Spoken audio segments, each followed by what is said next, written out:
So we have a new video up for people who are supporters of the Thom Hartmann Program. Specifically, it's over at thomhartmann.com, talking about language, how we use language. Language matters tremendously.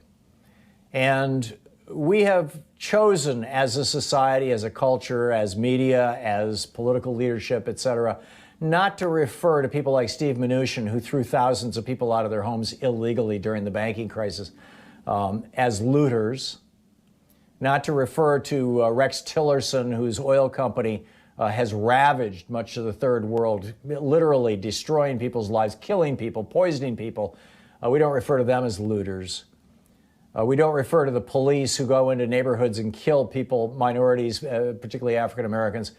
We don't refer to them as looters, stealing their lives. But when black people rise up and say, no, enough, we call them looters. There's something wrong with this. Check it out. It's at thomhartmann.com.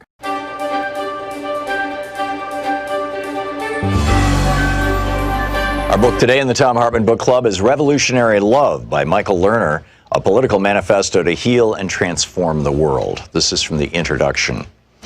We Earthlings need to build a fundamental change of consciousness into ourselves and in every part of our national and global society in order to achieve the economic and political changes necessary to prevent the destruction of the life support system of Earth, in order to end global and domestic poverty and wealth inequality, to defeat racism, sexism, homophobia, and other forms of xenophobia, to protect human rights, to achieve social, economic, and environmental justice, and to achieve lasting global peace.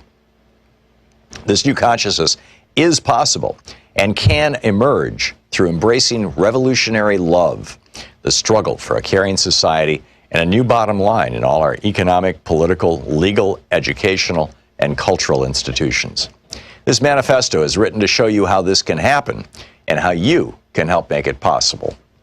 Liberal and progressive movements need to move beyond a focus on economic entitlements and political rights to embrace a new discourse of love, kindness, generosity, and awe. These are not some new agey smile and be nice formula or let's get into self-transformation before we change society kind of thinking. I'm calling for both our American and global societies to embrace a new bottom line so that every economic, political, societal, and cultural institution is considered efficient, rational, and or productive, not according to the old bottom line of how much these institutions maximize money, power, or ego, but rather how much they maximize love and generosity, kindness and forgiveness, ethical and environmentally sustainable behavior, social and economic justice. This new bottom line seeks to enhance our capacity to transcend a narrow utilitarian or instrumental way of viewing human beings and nature, so that we respond to other people as embodiments of the sacred, instead of thinking of them primarily in terms of how much they can serve our interests.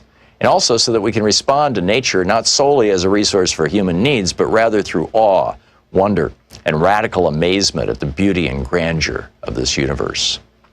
I call this new consciousness revolutionary love, and its goal is to create the caring society, caring for each other and caring for the earth. The vehicle to create this new consciousness we will call the Love and Justice Movement, and eventually the Love and Justice Party. The revolutionary possibility of love is the kind of love that breaks through those distortions of consciousness that make it difficult to implement a national environmental policy or to end the many forms of oppression that permeate our world. To really embrace revolutionary love requires us to develop a strategy way beyond anything currently being given serious attention in the media, the political parties, and even many of the social change movements. And it requires us to move beyond what seems realistic in terms of the contemporary frame of discourse. Yet there is no alternative if we're to solve the environmental crisis and prevent our society in the coming decades from moving further and further into reactionary nationalism and repression of our own humanity. We need a global mobilization of billions of people to solve the problem, and this manifesto outlines the first steps to making possible such a mobilization. To understand the urgency, let's consider our current environmental crisis. In 1992, thousands of scientists issued a collective statement warning of the impending dangers to the life support system of planet Earth.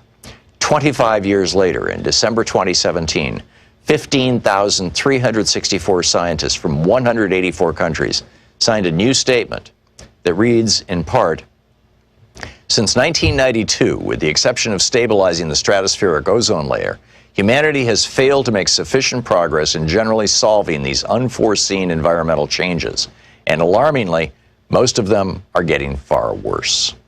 Especially troubling is the current trajectory of potentially catastrophic climate change due to rising greenhouse gases from burning fossil fuels and agricultural production, particularly from farming ruminants for meat consumption. Moreover, we have unleashed a mass extinction event, the sixth in roughly 540 million years, wherein many current life forms could be annihilated, or at least committed to extinction by the end of this century. Humanity is now being given a second notice. We are jeopardizing our future by not reining in our intense but geologically and demographically uneven material consumption, and by not perceiving continued rapid population growth as a planetary driver behind many ecological and even societal threats. By failing to adequately limit population growth, reassess the role of an economy rooted in growth, reduce greenhouse gases, incentivize renewable energy, protect habitat, restore ecosystems, curb pollution, halt defaunation, and constrain invasive alien species, humanity is not taking the urgent steps needed to safeguard our imperiled biosphere." End of quote from the scientists. And in October, well, it continues. The book is Revolutionary Love by Rabbi Michael Lerner. Thank you so much.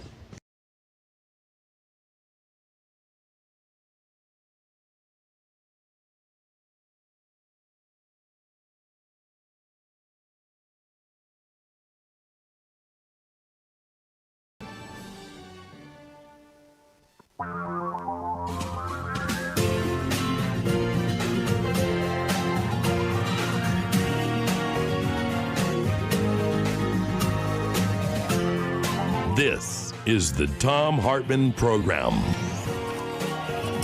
And greetings, my friends, patriots, lovers of democracy, truth and justice, believers in peace, freedom, and the American way. Thom Hartmann here with you. Got a huge day today. Trump has had only one job his entire life. I'll be talking about that and asking if it's going to work for him in November. Here in Portland, we had the feds show up. Donald Trump signed this executive order sending federal police, including his Border Patrol police, without name badges and things, into cities all over America to, quote, stem the violence. And so what are they doing? They're going full brown shirt, or actually I'd say black shirt, right? The black shirts were the official militia or military of the German government. The brown shirts were the volunteers. We're going to get into what they don't tell you about surviving COVID. Increasingly, we're getting good, solid scientific information, and in some ways it's starting to creep into red states. Not the virus, well, the virus is too, but I mean the information, which is pretty amazing because, you know, you won't find any of this on Fox News or in right-wing hate radio, which is still saying, oh, it's bad flu, right? Dr. Enric Sala is going to be with us talking about the benefits of protecting 30% of the planet, our biosphere, to help ensure, oh, gee, something small like the survival of the human race, and how a disease with only a 1% mortality rate can shut down the planet. We're going to get into all these things, but I want to start out with this Trump is a celebrity thing. Because this just hit me the other day, and it was like, whoa, now I get it.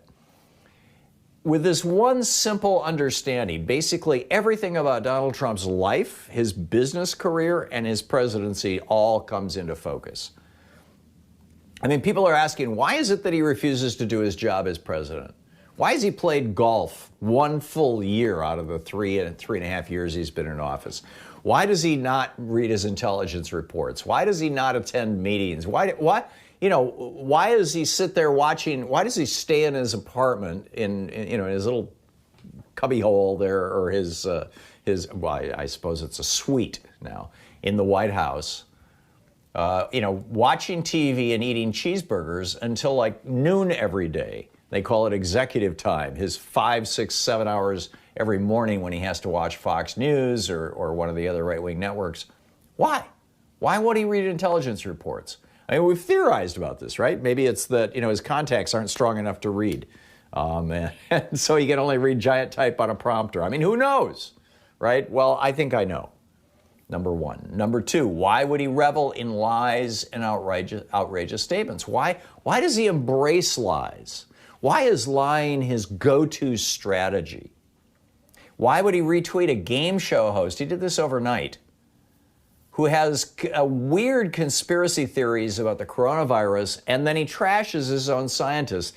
In the White House, they just put together this supercut of all these times that Fauci, back in February, when we had one person infected in the United States, saying, oh, you don't have to worry yet.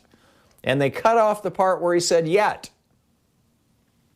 I mean, not literally that. It was, he said 5-6 more words beyond that. But you get my point. Why? Why is Trump waking up every day asking himself, how can I grab the news cycle today?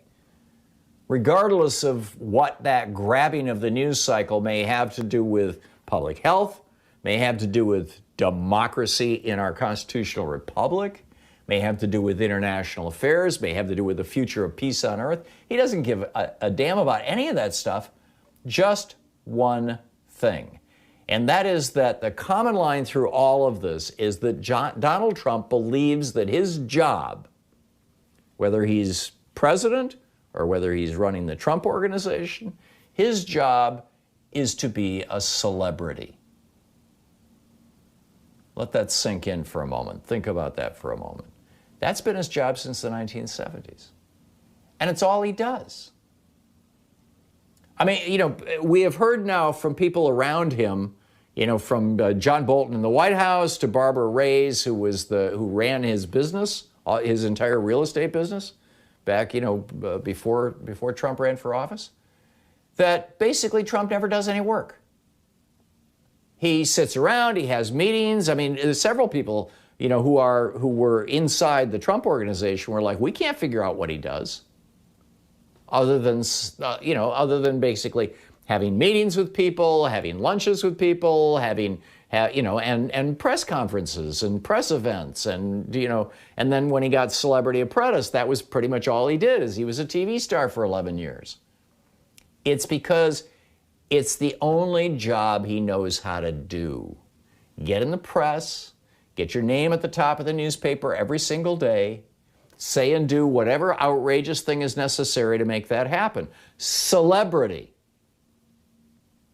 Now, this is, if you want to read Mary Trump's book or get into Mary Trump's book, basically she suggests that that's the survival strategy that lousy students and class clowns and school bullies have to get through. They can't compete academically. They don't have friends. They can't build meaningful or lasting relationships. So they become celebrities. They become famous for being the bully. They become famous for being the class clown. They become famous for, well, I guess that's it. And that's Donald Trump. He never outgrew it. He doesn't care how many Americans die from a virus or how many working people are going to lose their homes or have already lost their homes. He doesn't care how many families get wiped out. He doesn't care that it takes 6, 7, 8 days to get the results of a coronavirus test back. He doesn't care that most people can't even get a coronavirus test in America. Mick Mulvaney, for God's sake. Mick Mulvaney, his former chief of staff, the former, Tea Party, Koch acolyte congressman who became Trump's chief of staff, was tweeting this morning from wherever he was tweeting. I think he's our representative now to Northern Ireland or something. Trump got rid, gave him a nice book, saying that he couldn't get his son tested. His son, he thinks his kids have COVID. His son tested, it took 7 days to get the result. He hasn't got the results back, and his daughter doesn't even qualify to get tested. He's furious. Jeez, what a surprise. It's because Trump is good at being a celebrity. He's very good at being a celebrity. It's the only thing he's competent at. He's lousy as a businessman. He's had 6 bankruptcies. He's screwed millions or thousands of people. But he's so bad at being a businessman that recently the last 20 years, he's had to throw in with organized crime, both in the United States and overseas. He's used his real estate empires for money laundering, for oligarchs, and for mobsters, particularly his international properties. An amazing thread about this on Twitter over the weekend that I retweeted. You can check it out. Because he's good at being a celebrity and terrible at being a president, America is now facing disasters at almost every level. Although Trump is still making sure that every day he's at the top of the newspaper. Bill Barr takes out the 3 federal prosecutors who are looking into Trump crimes. You'd think that would be at the top of every newspaper in America, but oh no, Trump has figured out something even more outrageous to tweet about. As if to prove this, today Trump tweeted, "Is this what you want from your president? With no ratings, media will go down along with our great USA." He's retweeting a new anti-Biden ad that characterizes Joe Biden as boring, right? And he says, this is going to be bad for the networks. They're going to lose money if Joe Biden becomes president, right? America needs statesmen and stateswomen in our senior political posts, not a mobbed-up celebrity surrounded by pathetic sycophants. I mean, this is where we are, and this is how we got here. I have so much more that we're going to get to as we continue through the program here. And of course, we'll be picking up your phone calls as we go through the day. But do you think I've nailed this thing? That the only thing Trump knows how to do is be a celebrity? When is the rest of the media going to figure this out? This is the Thom Hartmann Program.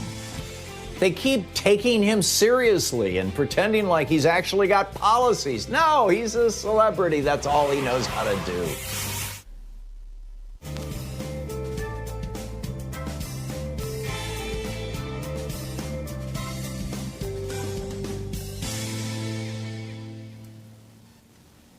And welcome back. And amazing, isn't it?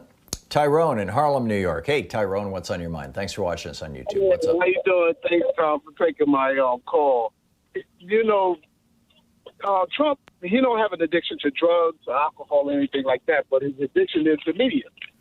He remember he had fake being interviewed by some kind of media person, faking that he wasn't Donald Trump and that he was somebody else, using the same voice, not even disguise it.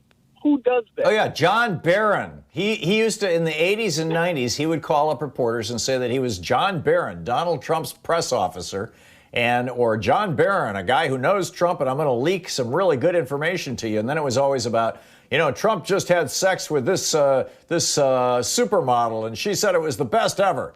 He was doing that with Marla Maples, in fact. He was feeding them, while he was still married to Ivana, he was feeding them information about how he was the best guy in bed Marla Maples had ever known. I mean, it's insane. So I know he wake up every morning and say, I can't believe these idiots put me in the White House.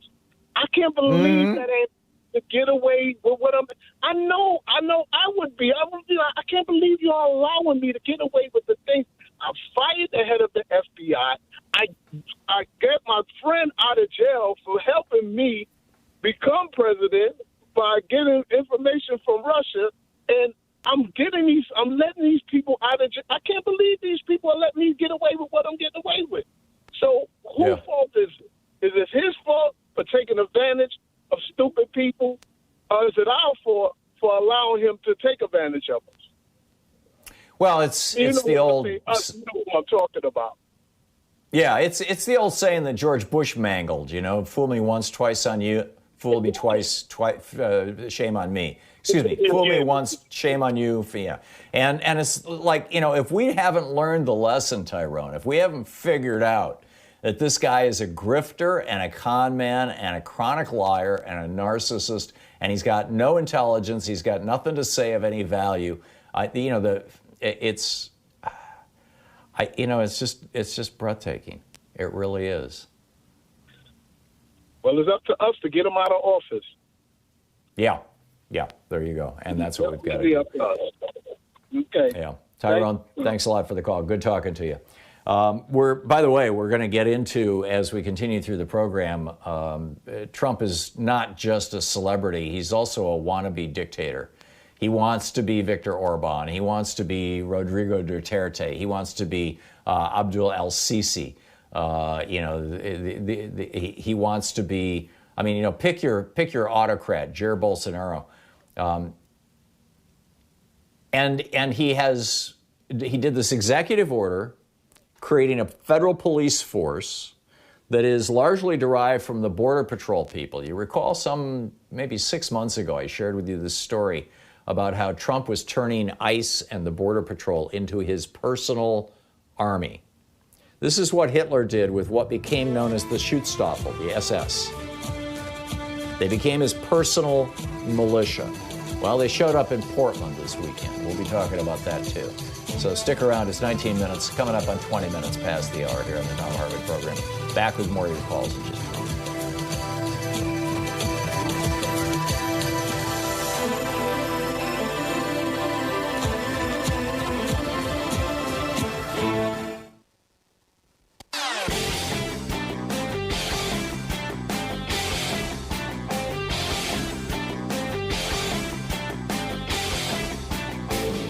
Our 1 hour free podcast recaps our show, and it's available wherever fine podcasts are found. And we have the full 3 hour podcast available over at thomhartmann.com if you want to really support our program. Hey, we have a new video up over at thomhartmann.com for people who support our program. It's astonishing. Just think about this. This year alone, with this one source of revenue, according to Senator Bernie Sanders, quote, this year alone, we could fund tuition-free college for all, eliminate child hunger, ensure clean drinking water for every American household, build 500,000 affordable housing units, provide face masks for everybody, produce the protective gear and medical supplies our health workers need for the pandemic, and fully fund the U.S. Post Office. Now, what is this magical thing that we could do that would produce enough money to do all these things? Fund the Internal Revenue Service. Republicans have cut its funding so badly since 2010 that fully a third of their enforcement is no longer happening. And tax cheats have walked off, or they're basically refusing to pay over $260 billion in taxes this year. You can hear the whole thing over at thomhartmann.com.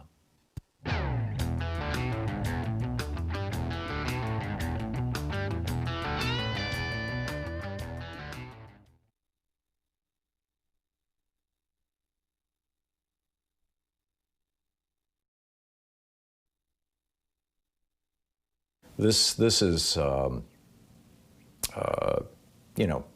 extremely distressing, shall we say. And in fact, let me give you the little backstory. Back on June 26, this is 3 weeks ago, Trump issued an executive order. And this was in response to, people tearing down statues without the authorization of local governments and defacing them and things like that. Now, these monuments to white supremacy, they aren't even monuments to Confederate soldiers. They're not monuments to the South. They're monuments to white supremacy, period, full stop. And in fact, most of them were put up during the explosions of the Klan that we had, in the 1890s, in the 19-teens, and in the 1960s. And early 70s. So Joan McCarter, writing over at Daily Kos, Trump issued an executive order on June 26 to protect federal property and monuments and to authorize the Department of Homeland Security to deploy officers from around the country and from at least a half a dozen different federal agencies and departments. They've converged on Portland as part of Trump's law and order campaign. A senior official in the Trump administration, quote, once we surged federal law enforcement officers to Portland, the agitators quickly got the message. Our police chief, Chris Davis, says this has complicated things for us because the police here are banned from using, violence, shooting people basically with the so-called rubber bullets and other impact munitions is, I think, a better way to call them because they're not rubber and they are bullets. But, among the officers, Joan writes, are the elite Border Patrol Tactical Team, a special operations unit that was based on the border with Mexico. The BORTAC team are, quote, highly trained, valuable, scarce resources. So they're protecting statues around the country. By the way, these guys were deployed to Afghanistan and Iraq. These are serious warriors, killers. This was in front of the Mark Hatfield Federal Courthouse in downtown Portland on Saturday. A fellow by the name of Donovan LaBella, 26 years old. He's a regular at these protests. He stands there and holds up signs, sometimes uses a bullhorn. He is not violent, has never been violent. And the federal police, now the Portland police, they could use, I believe at the most they could use tear gas. They can no longer shoot munitions, at flashbangs. We had one person really seriously injured here, another rubber bullets. They can't use those things against protesters unless the police feel that their lives are in danger. But the feds, Trump's black shirts, came in here over the weekend and nearly killed this kid. The police, they threw a tear gas canister at him. He kicked it away with his feet. It lands halfway across the street. This is from Ryan Noyen's reporting in the local newspaper, the Oregonian. Police who appear to be federal officers throw a canister that lands at his feet, which he lightly tosses away from him. It lands and towards the officers. It lands partway across the street. A few seconds later, a firing sound can be heard, and the man collapses to the ground, dropping the speaker. The video shows no sign of aggressive provocation on the part of the protester, who appeared to be standing alone. The protester in the video is 26-year-old Donovan LaBella.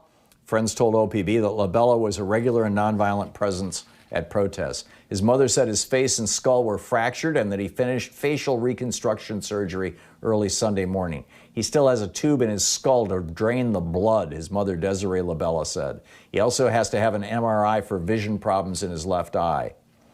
The governor of this state, Kate Brown, said Trump's deployment of federal officers to Portland, quote, only serves to escalate tensions and will bring unnecessarily violence and confrontation. She said this cycle of violence must end. She said the events of last night at the federal courthouse were the tragic and avoidable result of President Donald Trump for weeks continuing to push for force and violence in response to protests. And then you look at our commissioners, our city council essentially. Chloe Udele says the protester did not threaten anyone's safety, describing the shooting as reckless and inexcusable behavior. So he's not only a celebrity, but he now wants to be a celebrity for being a tough guy, right? For being a fascist. It's unfortunate, she says, this is our Portland Commissioner, Udele, if I'm mispronouncing, my apologies. It's unfortunate that Trump cares more about protecting monuments and buildings than he does people's lives and constitutional rights. Commissioner Joanne Hardesty condemns the federal troops' presence and demands that they withdraw. Commissioner Amanda Fritz, this is our city council, right? Said the person in charge of our country and federal law enforcement has shown utter contempt for human life. We should not be surprised he's fueling upheaval in Portland by sending in federal officers, knowing that the city council has no authority to control or expel them. Our Senator Ron Wyden said that this is like an occupying army. Our Senator Jeff Merkley said it raises serious concerns. Trump, a couple of days ago, talking to Chad Wolf, the head of Homeland Security of these federal police, said, quote, you people are handling it very nicely. Right. We're going to get into the coronavirus in a little bit. Stick around. You're listening to the Thom Hartmann Program. Call 202-808-9925. It seems to me like we are rapidly sliding into fascism with these federalized police officers. Does this alarm you as much as it does me?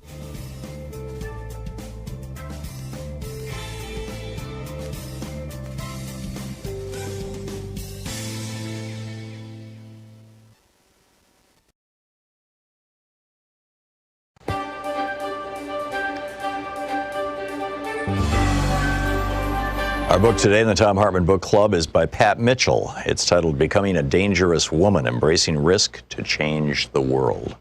This is from the preface titled The Most Dangerous Woman in the Room. Yes, I'll be there. Eve Ensler was calling with an invitation to what she described as the meeting of movements, planned for the first week of January 2017.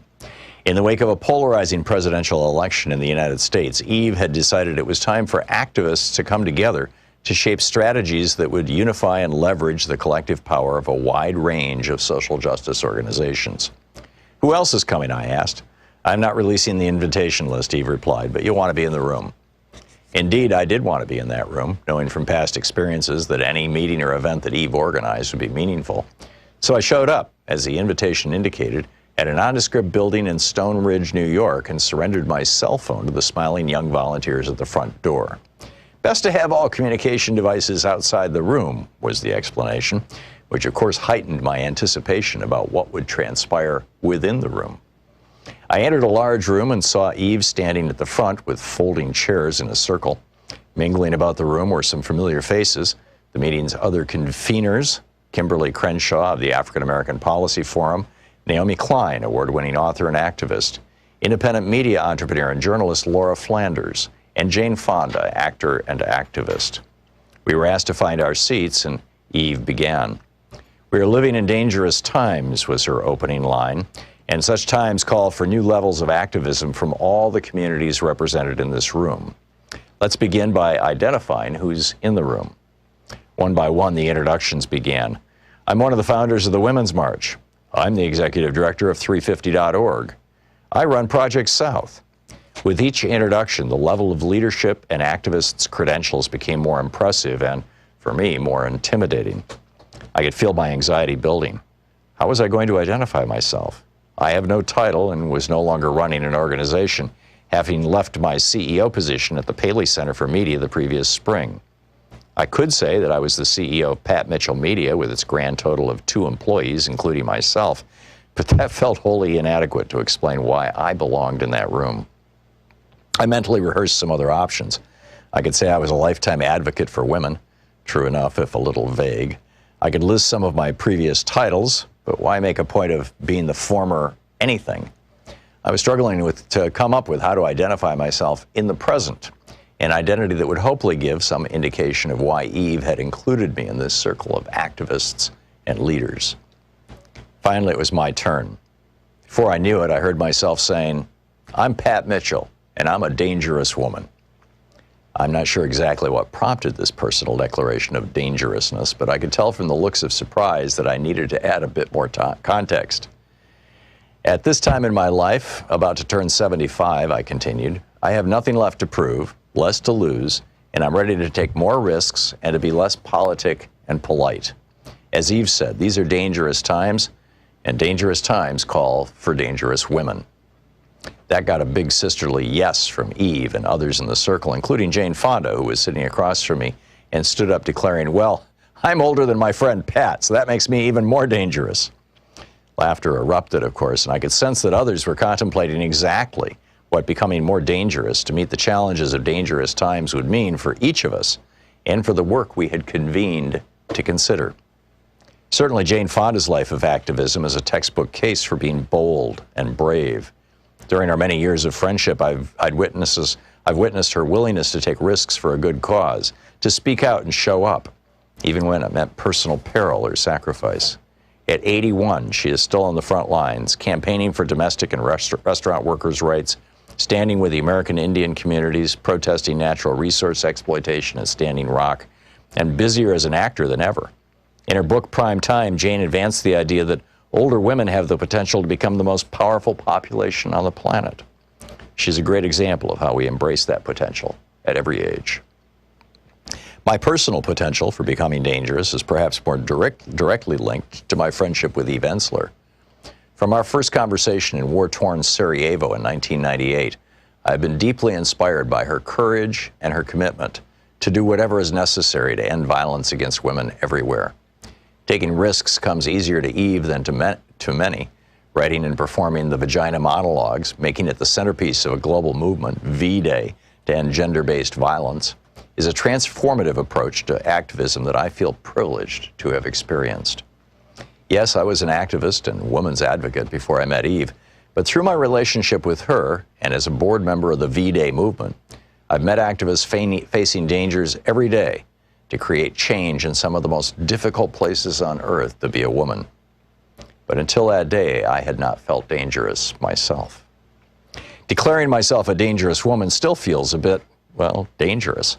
And I readily admit to some second thoughts about declaring it even more widely and boldly as the title of this book.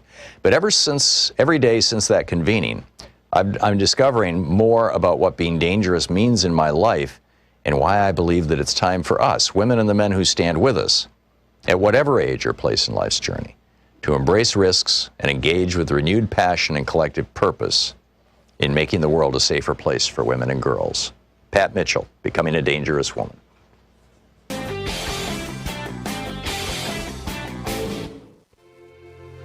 On the Science Revolution this week, can Americans stop the Republican Party and their billionaire buddies before another 100,000 Americans die from COVID-19? Dr. Michael Mann is here, and I'm asking him about the new climate models that are projecting even more extreme warming. Are they correct? Remington Gregg, the Council for Public Citizen, joins me on how the coronavirus continues to spread, yet there are no enforceable health standards coming out of this administration. Also, Chloe Waterman with Friends of the Earth drops by and how we stop meatpacking plants from killing us. Find the Science Revolution wherever fine podcasts are available. Welcome back. Thom Hartmann here with you. I've talked about Trump's celebrity. It's a flaming disaster. I just, the fact that Americans we didn't elect a celebrity. 3 million of us said, no, we don't want this guy. 3 million more. Just like we didn't elect George W. Bush. The Supreme Court put him in office. And frankly, Facebook put Donald Trump into office with a little help from a whole bunch of foreign oligarchs and in Russia. I mean, this is so now we've got this report, this 69-page report from the Centers for Disease Control, from the CDC, 69-page packet that was labeled for internal use only. It has been leaked.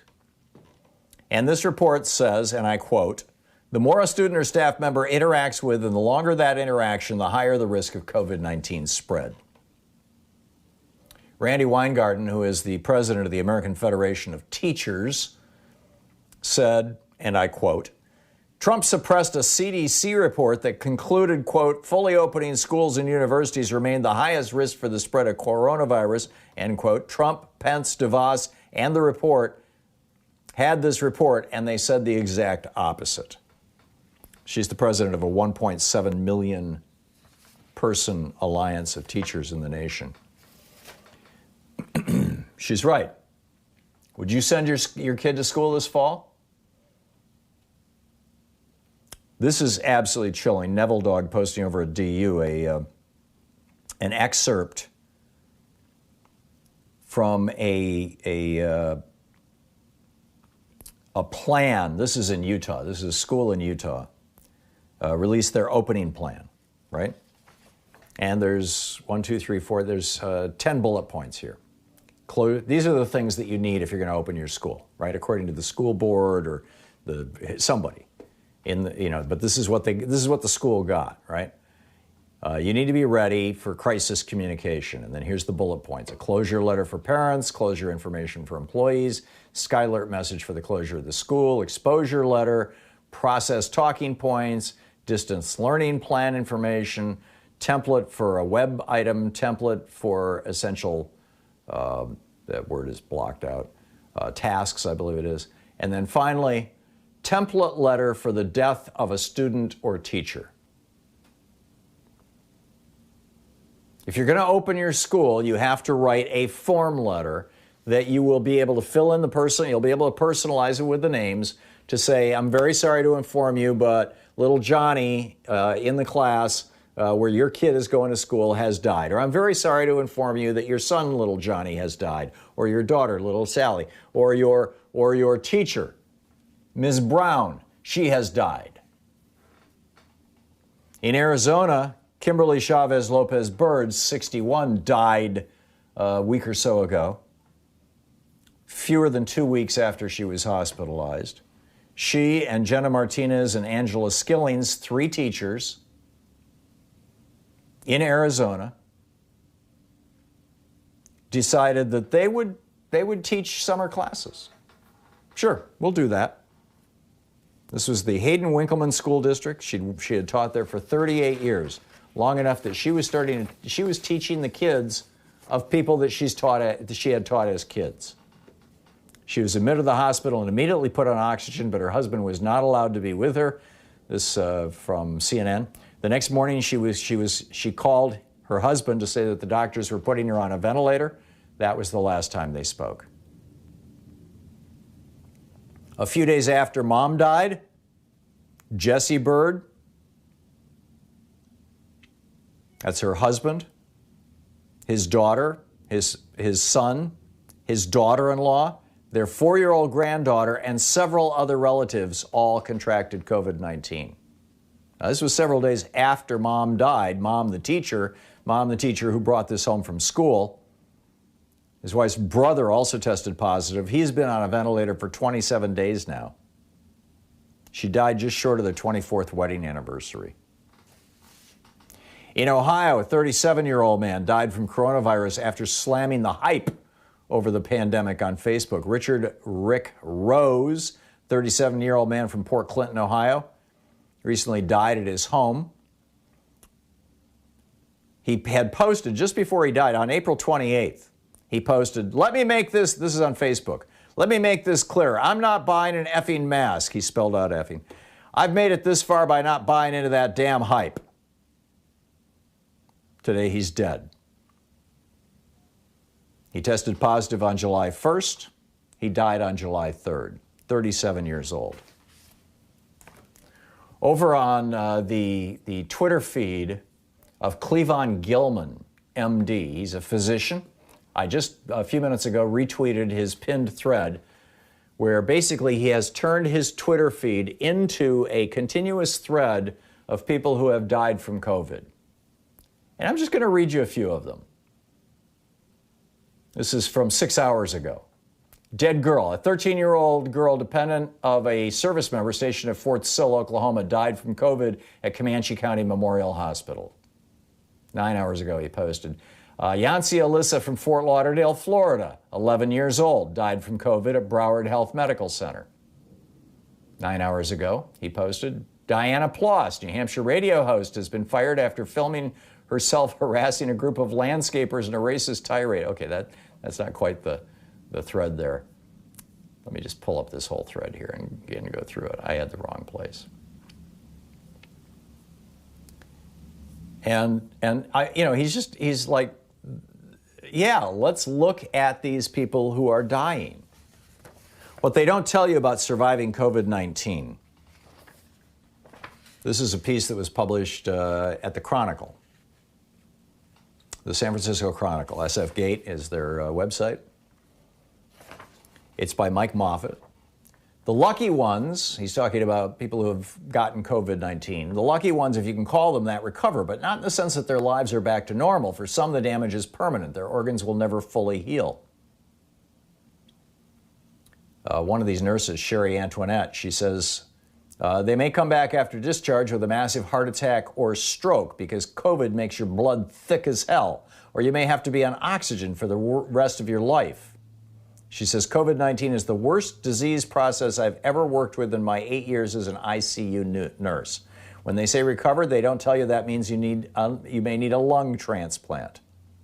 And her tweet then got this huge response from other people who had had COVID-19. Dan, I'm currently in the hospital after having a heart attack caused by clotting that resulted from COVID-19. I have a stent in my heart and need to wear a heart monitor vest at all times. Stephanie McCarroll, I went into acute kidney failure and needed dialysis. I now have asthma, chronic cough, and an irregular heartbeat, conditions I've never had before. Plus, I'm wiped out all the time. This is from Dr. D. Knight, a 20-year veteran nurse in New York City. These are my observations of hospitalized patients. 1, everybody is so swollen their skin has blisters and is so tight it looks like it's about to burst from head to heel. And skin is so dry and peeling and flaky that to slather Vaseline on every shift is almost necessary all over. Number 2, everybody's skin is weeping clear fluid and has sores, and the skin just slides off with the slightest turn or rub all over the body. Number 3, everybody's blood is thick as slush. Can't figure out what's making a clot like that, but it's dark and thick. Number 4, everybody's kidneys are failing. Urine dark or red, which could contribute to the swelling. We don't know yet. Number 5, everybody has an abnormal heart rhythm. Not sure of the cause. Number 6, at the slightest turn, for some, it leads to their almost immediate death. Bathing, cleaning, and turning to prevent skin breakdown causes most to code blue, so a decision has to be made on what's most important. Number 7, everyone has a Foley catheter. That's a catheter up your urethra. And a rectal tube, because they are incontinent of bowel and bladder. Number 8, everybody is on a feeding tube. Everybody. Nurse Vendetta, V for Vendetta, tweets, I spent 10 days on a ventilator last night with ARDS, acute respiratory distress syndrome, and I'm still on oxygen. Going home is just the beginning of the next steps in recovery. Every aspect of my life has changed for the worse. Please wear a mask. Alicia, I'm a nurse on a COVID floor and I caught it. I'm a relatively healthy 24-year-old and I could barely walk up half a flight of stairs. My blood pressure skyrocketed, chest pain was debilitating. I'm 8 weeks out and still feeling the chest pain and shortness of breath. This is no joke. Another teacher, I had COVID for over 60 days. I'm 33 years old, was super healthy, pescatarian, 125 pounds, ran and did yoga every day. I couldn't walk for 2 weeks besides a couple steps. This is the worst illness of my life. Hollis Charles, I recovered March 29th. Now after COVID-19, I have acute bronchitis attacks 3 to 4 times a month and I get winded walking to my mailbox. Gene Fisher, on right lung of first world oh, there's pictures of lungs. I mean, it just goes on and on and on. This article in the San Francisco Chronicle, these people sharing their own experiences of COVID. You're It's listening mind-boggling. to Thom Hartmann. Visit thomhartmann.com for audio and video archives. We'll be back with your calls and more of the news of the day in just a minute.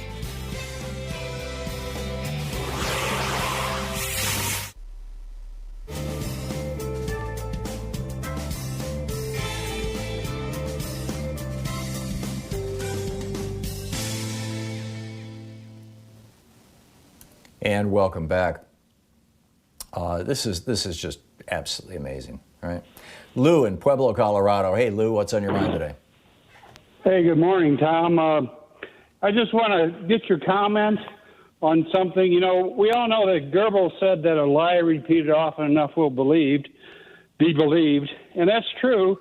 But, you know, repeating the truth works just as well. It's even more effective. You don't have to repeat lies.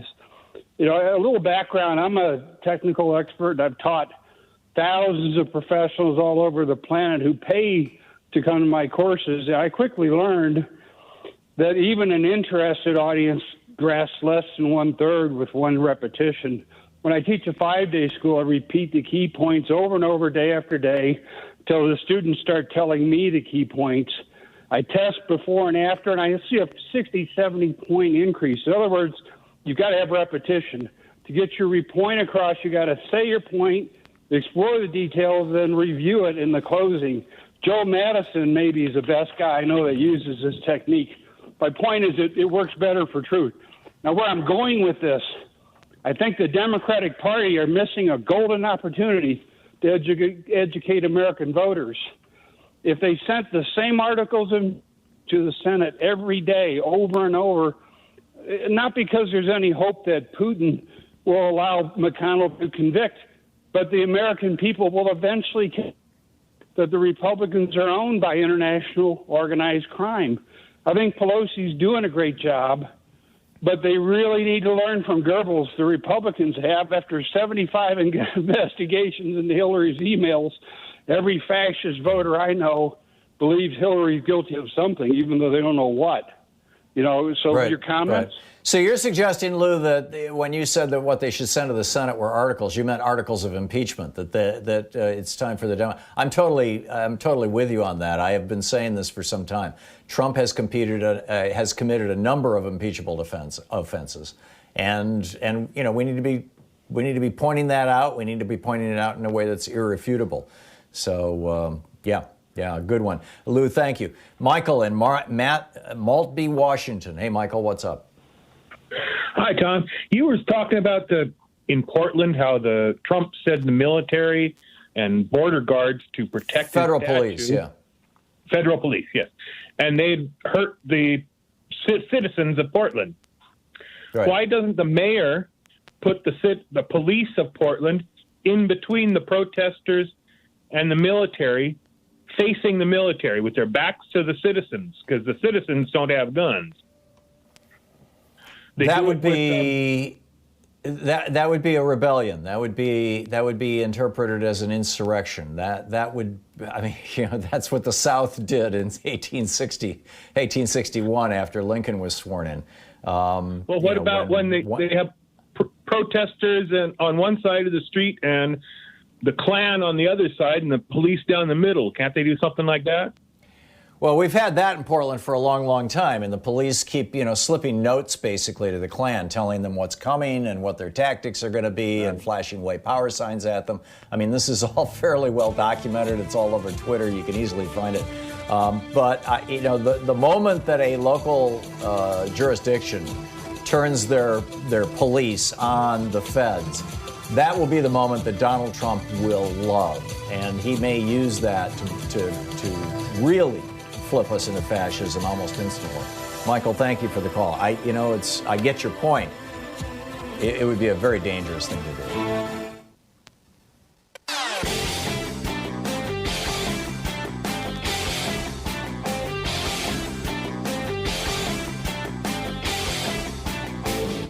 Hey, we're putting together a series of American history books. It started with a hidden history of guns and the Second Amendment. Then we had the hidden history of the Supreme Court, the betrayal of America. Then the hidden history of the Republican war on voting. Coming out soon is the hidden history of monopolies, how big business destroyed the American dream. And then next spring, it's going to be the hidden history of oligarchy and tyranny. So back in 2016, the election year, Donald Trump was not yet president. He was just running a scam university, Trump University. That year, and Barack Obama was president, that year, Corinthian Colleges and ITT Technical Institute, two scam for-profit colleges, went out of business and ended up leaving thousands, maybe tens of thousands of students just basically screwed. No degree, no job, and massive amounts of student debt. So President Obama and the Secretary of Education put together this plan. It's called the Borrower Defense Rule, that said that if somebody got ripped off by one of these for-profit colleges, they didn't have to pay back the debt. If it was student debt that was issued by the federal government, we would just eat it as a country. They were the victims of fraud. Well, it turns out Betsy DeVos had other ideas. She came into office, of course, just months afterwards, as Donald Trump was sworn into office, and she's been fighting it all the way. You can check the whole thing out over at thomhartmann.com and our new video for supporters of our program.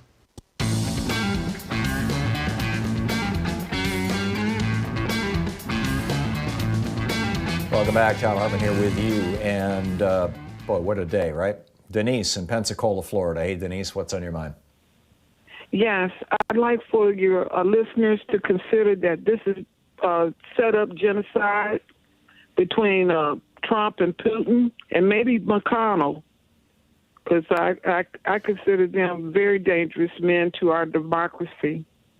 Also, a genocide would squelch some problems for Trump. He wants to get rid of our safety net programs, Medicaid, Medicare, and Social Security. Yeah, you're absolutely right. I'm sorry, go ahead. No, you finish your thought, and then I'll go off on it. Also, he doesn't care for Black Lives Matter, and the disease seems to affect the people of color more so than any other race.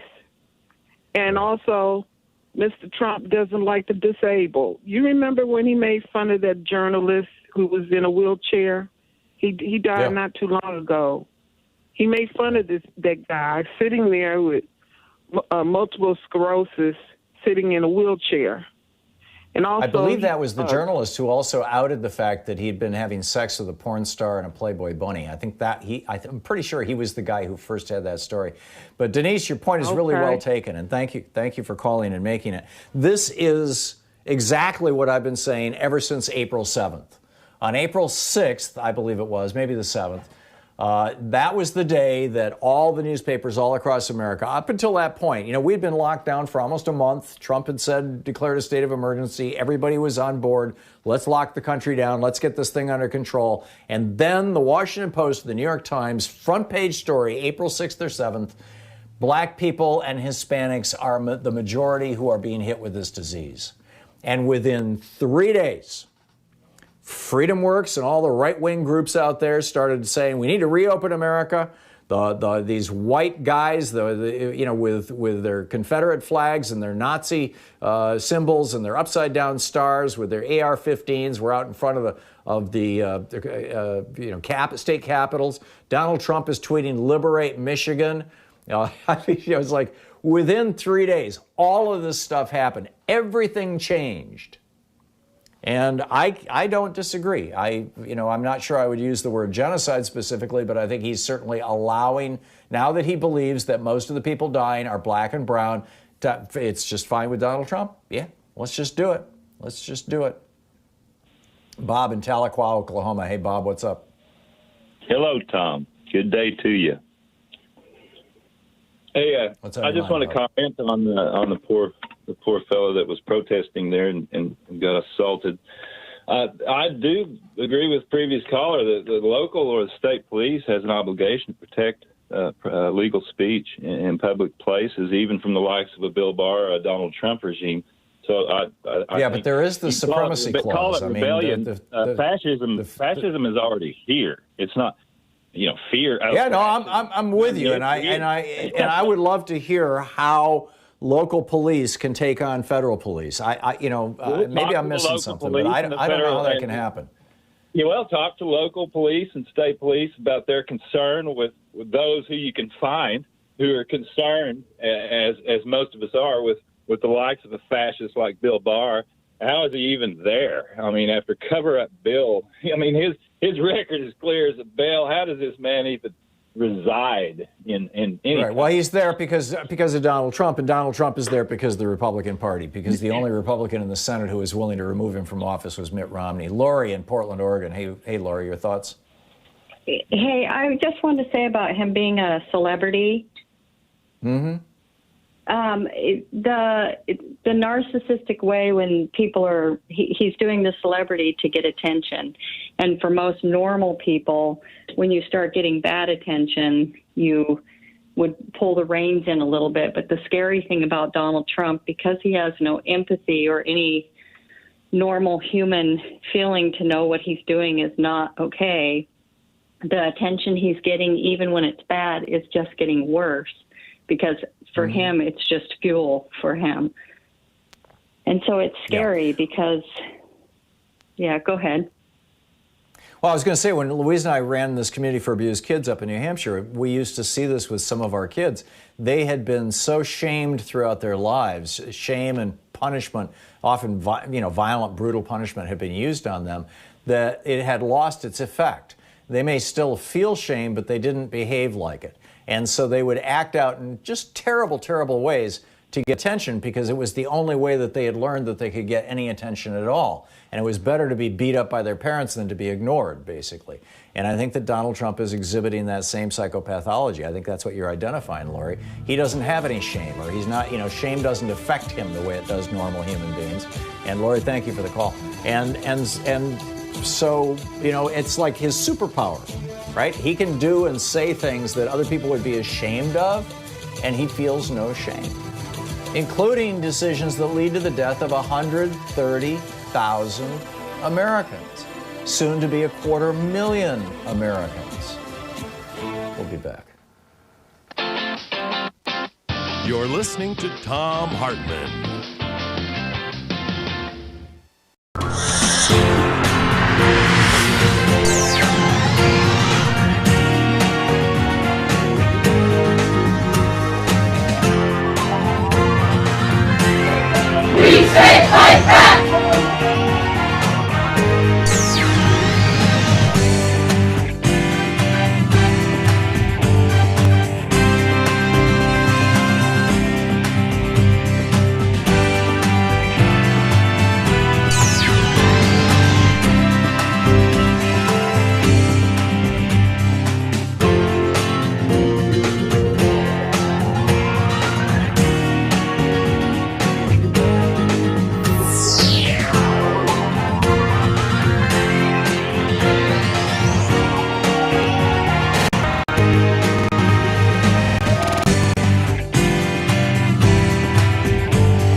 So we have a new video up for people who are supporters of the Thom Hartmann Program. Specifically, it's over at thomhartmann.com, talking about language, how we use language. Language matters tremendously.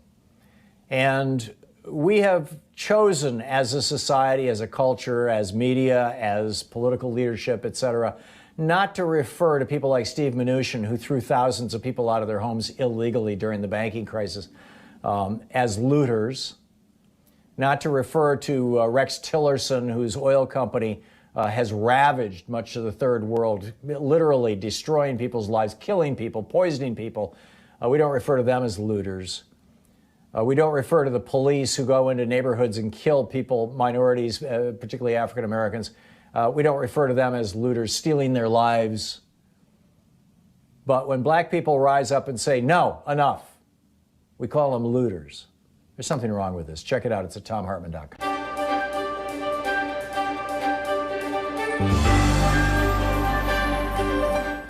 For our Thom Hartmann Book Club excerpt today, we're reading from Ed Morales' new book, Fantasy Island, Colonialism, Exploitation, and the Betrayal of Puerto Rico.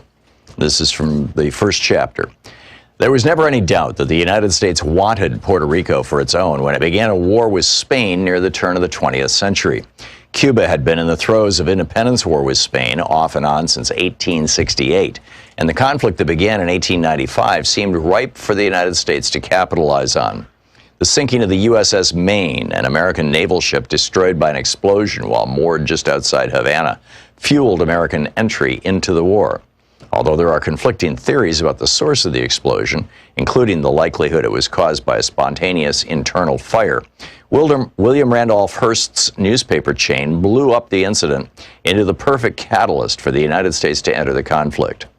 When Theodore Roosevelt entered the fray with his army of Rough Riders, the whole affair came as no surprise to anyone who'd been paying attention to the lust U.S. government leaders and military had long expressed to expand southward and westward. And although the idea of manifest destiny was at the forefront of the political discourse of this period, it's less often observed that the United States' expansionist gaze was saturated with racial language and attitudes, at once desirous of and repelled by Latin America's mestizo mulatto social dynamic.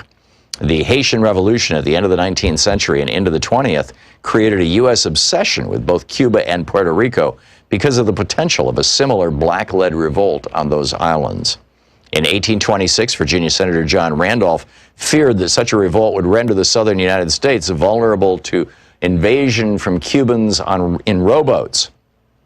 For this reason, he objected to the United States participating in the 1826 Panama Congress because American diplomats would have to endure the horror of a U.S. diplomat taking his seat in the Congress, quote, beside the native African, their American descendants, the mixed breeds, the Indians, and the half-breeds, without any offense or scandal at so motley a mixture, end quote. The logic driving this perspective underlined not only the importance of slavery to the emergence of capitalism in the 19th century, but also, as Matthew Karp points out in this vast southern empire, the extent to which slave owners and their elected representatives disproportionately shaped U.S. foreign policy. Going back as far as the Haitian Revolution, fear of a successful slave rebellion in the newly formed United States strongly motivated Southern politicians. As Karp mentions, to that end, Presidents Madison and Monroe, quote, used overwhelming force to destroy black maroon settlements in southern Florida, end quote.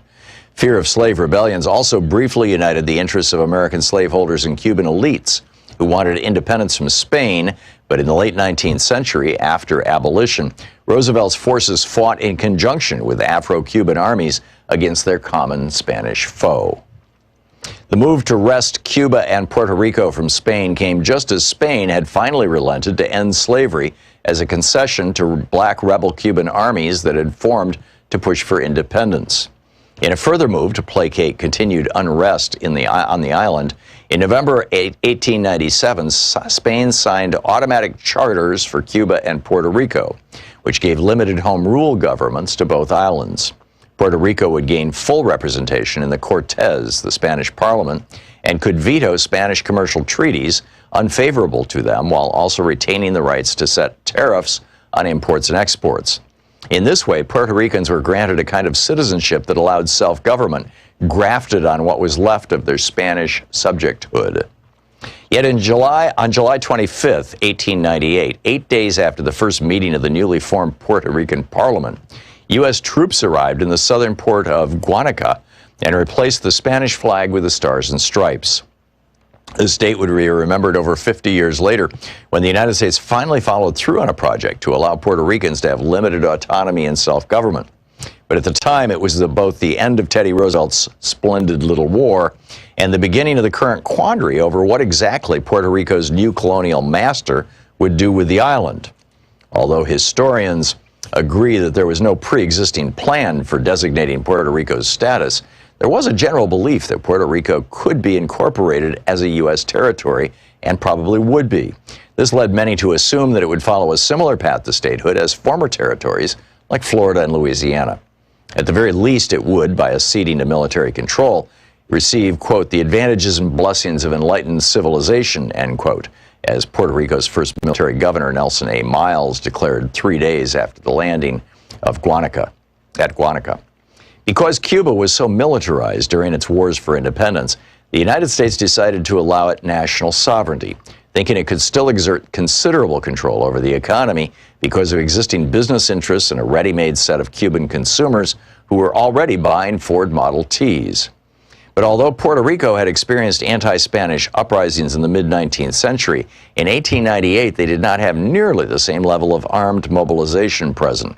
So the United States held on to it, particularly because of its geographic location, which would provide the United States with a stronghold on the easternmost tip of the Caribbean. The book is Fantasy Island by Ed Morales.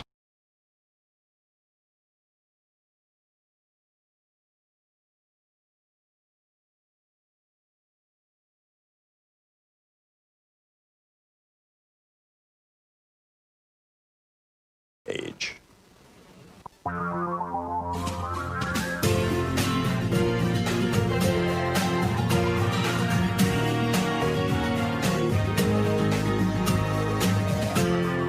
This is the Thom Hartmann Program. We will continue our conversation about governance and COVID and all this other stuff in a few minutes. But right now, Dr. Enric Sala is on the line with us, the explorer in residence at National Geographic. He's the co-author of a new report titled Protecting 30% of the Planet for Nature, Costs, Benefits, and Economic Implications, and the author of a forthcoming book, The Nature of Nature, Why We Need the Wild, which will be out this August, next month. His website is pristineseas.org, pristineseas.org, and you can tweet him at Enric_Sala, ENRIC_SALA. Dr. Sala, welcome to the program. Thank you so much for joining us today. I think most people who are not in the business of despoiling the planet assume somehow that the process of despoiling the planet at least is generating, some sort of social, some sort of positive good, some sort of, it's making us richer, it's making our lives better. You're suggesting that the costs are, outweigh the benefits by 5 to 1. Tell us about that. Yes, thank you so much for having me on your show, Tom. And I think that the COVID pandemic has shown that the emperor has no clothes, that our way of operating at the global level was totally unsustainable, socially, economically, and also environmentally. And the science is telling us that if we want to prevent the collapse of our life support system, we need half of the planet in natural state and at least 30% in protected areas by 2030. But then you have the Minister of Finance asking, well, how much is this going to cost? This is not affordable. But we produced a study released last week that shows that for every dollar that we put in nature, for every dollar that we invest in protected areas, nature gives us at least $5 in return. Okay. So how does this work? I mean, reduce that to some practical steps. Take a part of the world. What do we do with it? Okay, so right now, about 3/4 of all the land that is inhabitable has been altered by human activities, mostly by agriculture and forestry and cities. 2/3 of the ocean have been significantly affected by industrial fishing. But only 15% of the land is protected from our activities, and only 7% of the ocean is protected from fishing and other activities. So what we need to do is to increase that area protected, so nature to 30% at least by 2030, so nature can continue providing everything that we need to survive, like clean air, oxygen, clean water, food. Everything we need to survive is produced by other species. So if we protect that 30%, that 30% will generate economic revenue and other benefits that are 5 times greater than the investment. And as an example, the sector of, at least before COVID, the sector of nature tourism in protected areas was growing on average 5% every year, while agriculture and forestry were growing only at 0.5%, and fisheries were declining. They were on recession. If we protect forests, they will absorb rainwater and avoid huge costs from floods.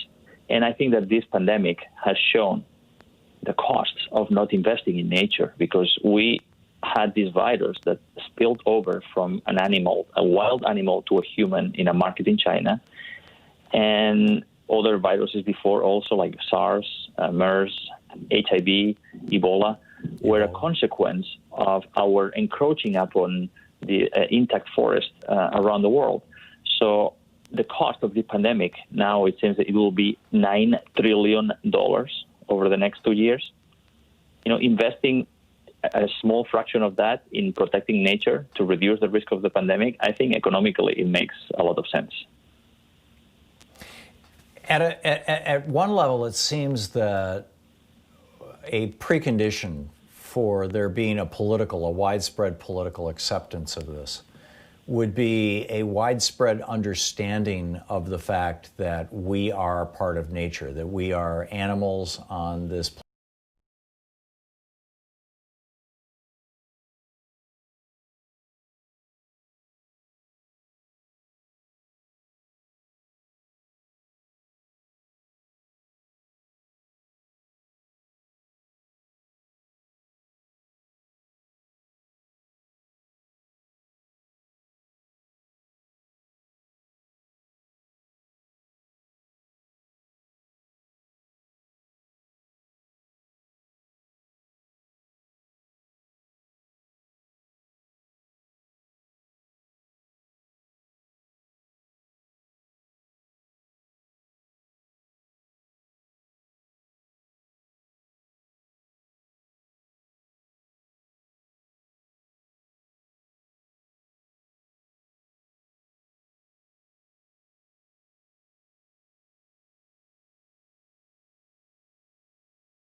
About Ducey, Governor Ducey, in a obituary? Check this out when I come back.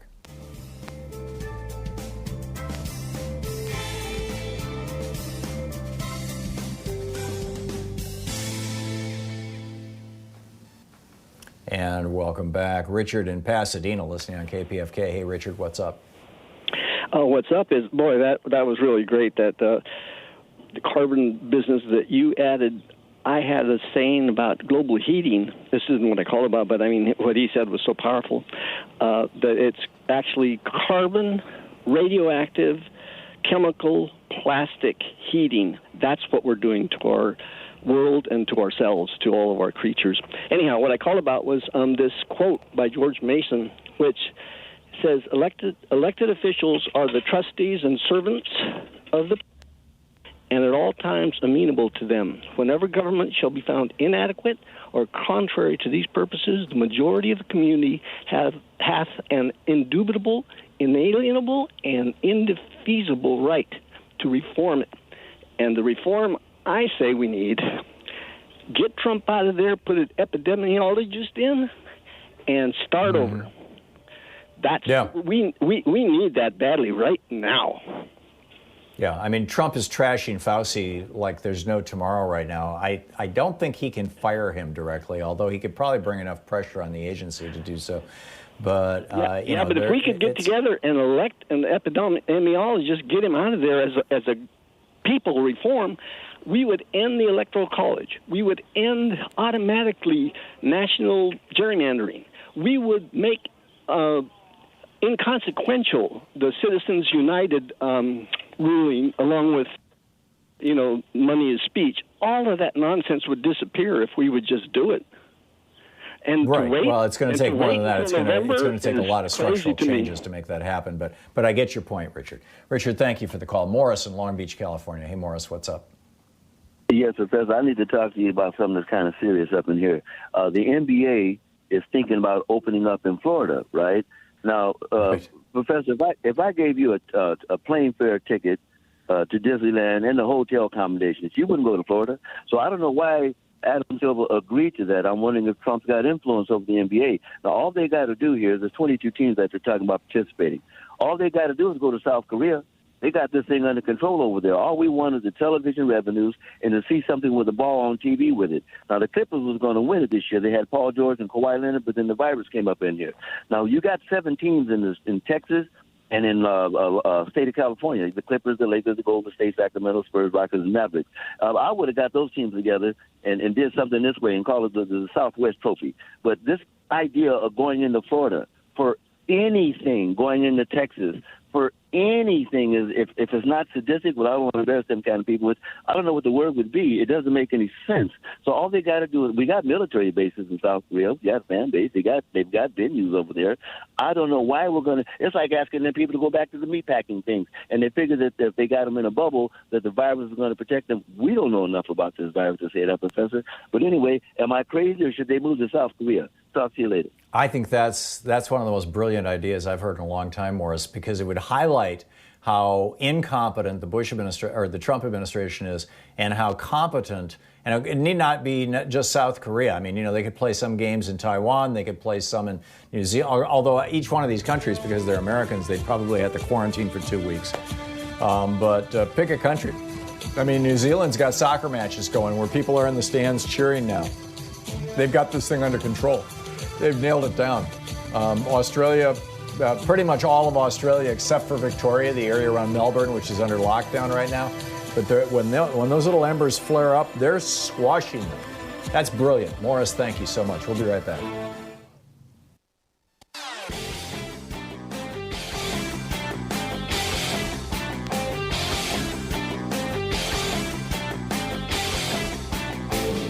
Our 1-hour free podcast recaps our show, and it's available wherever fine podcasts are found. And we have the full 3-hour podcast available over at thomhartmann.com if you want to really support our program. So in our latest video for supporters of our program over at thomhartmann.com, you'll find a riff about a fellow named Errol Graham. He's a 57-year-old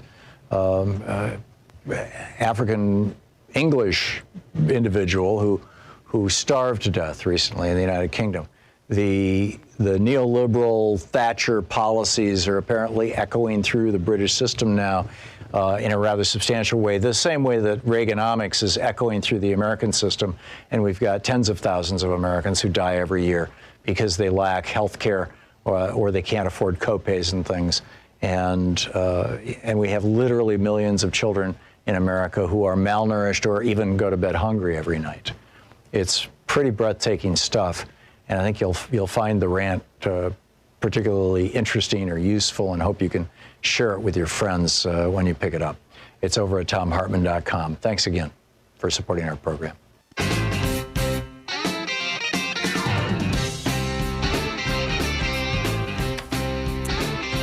So Kristen Urquiza, I'm assuming is how it's pronounced, Urquiza. Her father, Mark, was being very, very careful about the coronavirus. Now, he works construction, and that was, manufacturing, and the particular company he works for was deemed by, I'm not sure if it was Trump or Governor Doug Ducey of Arizona, but was deemed an essential business, and so he had to go to work. But he was still very, very careful at work.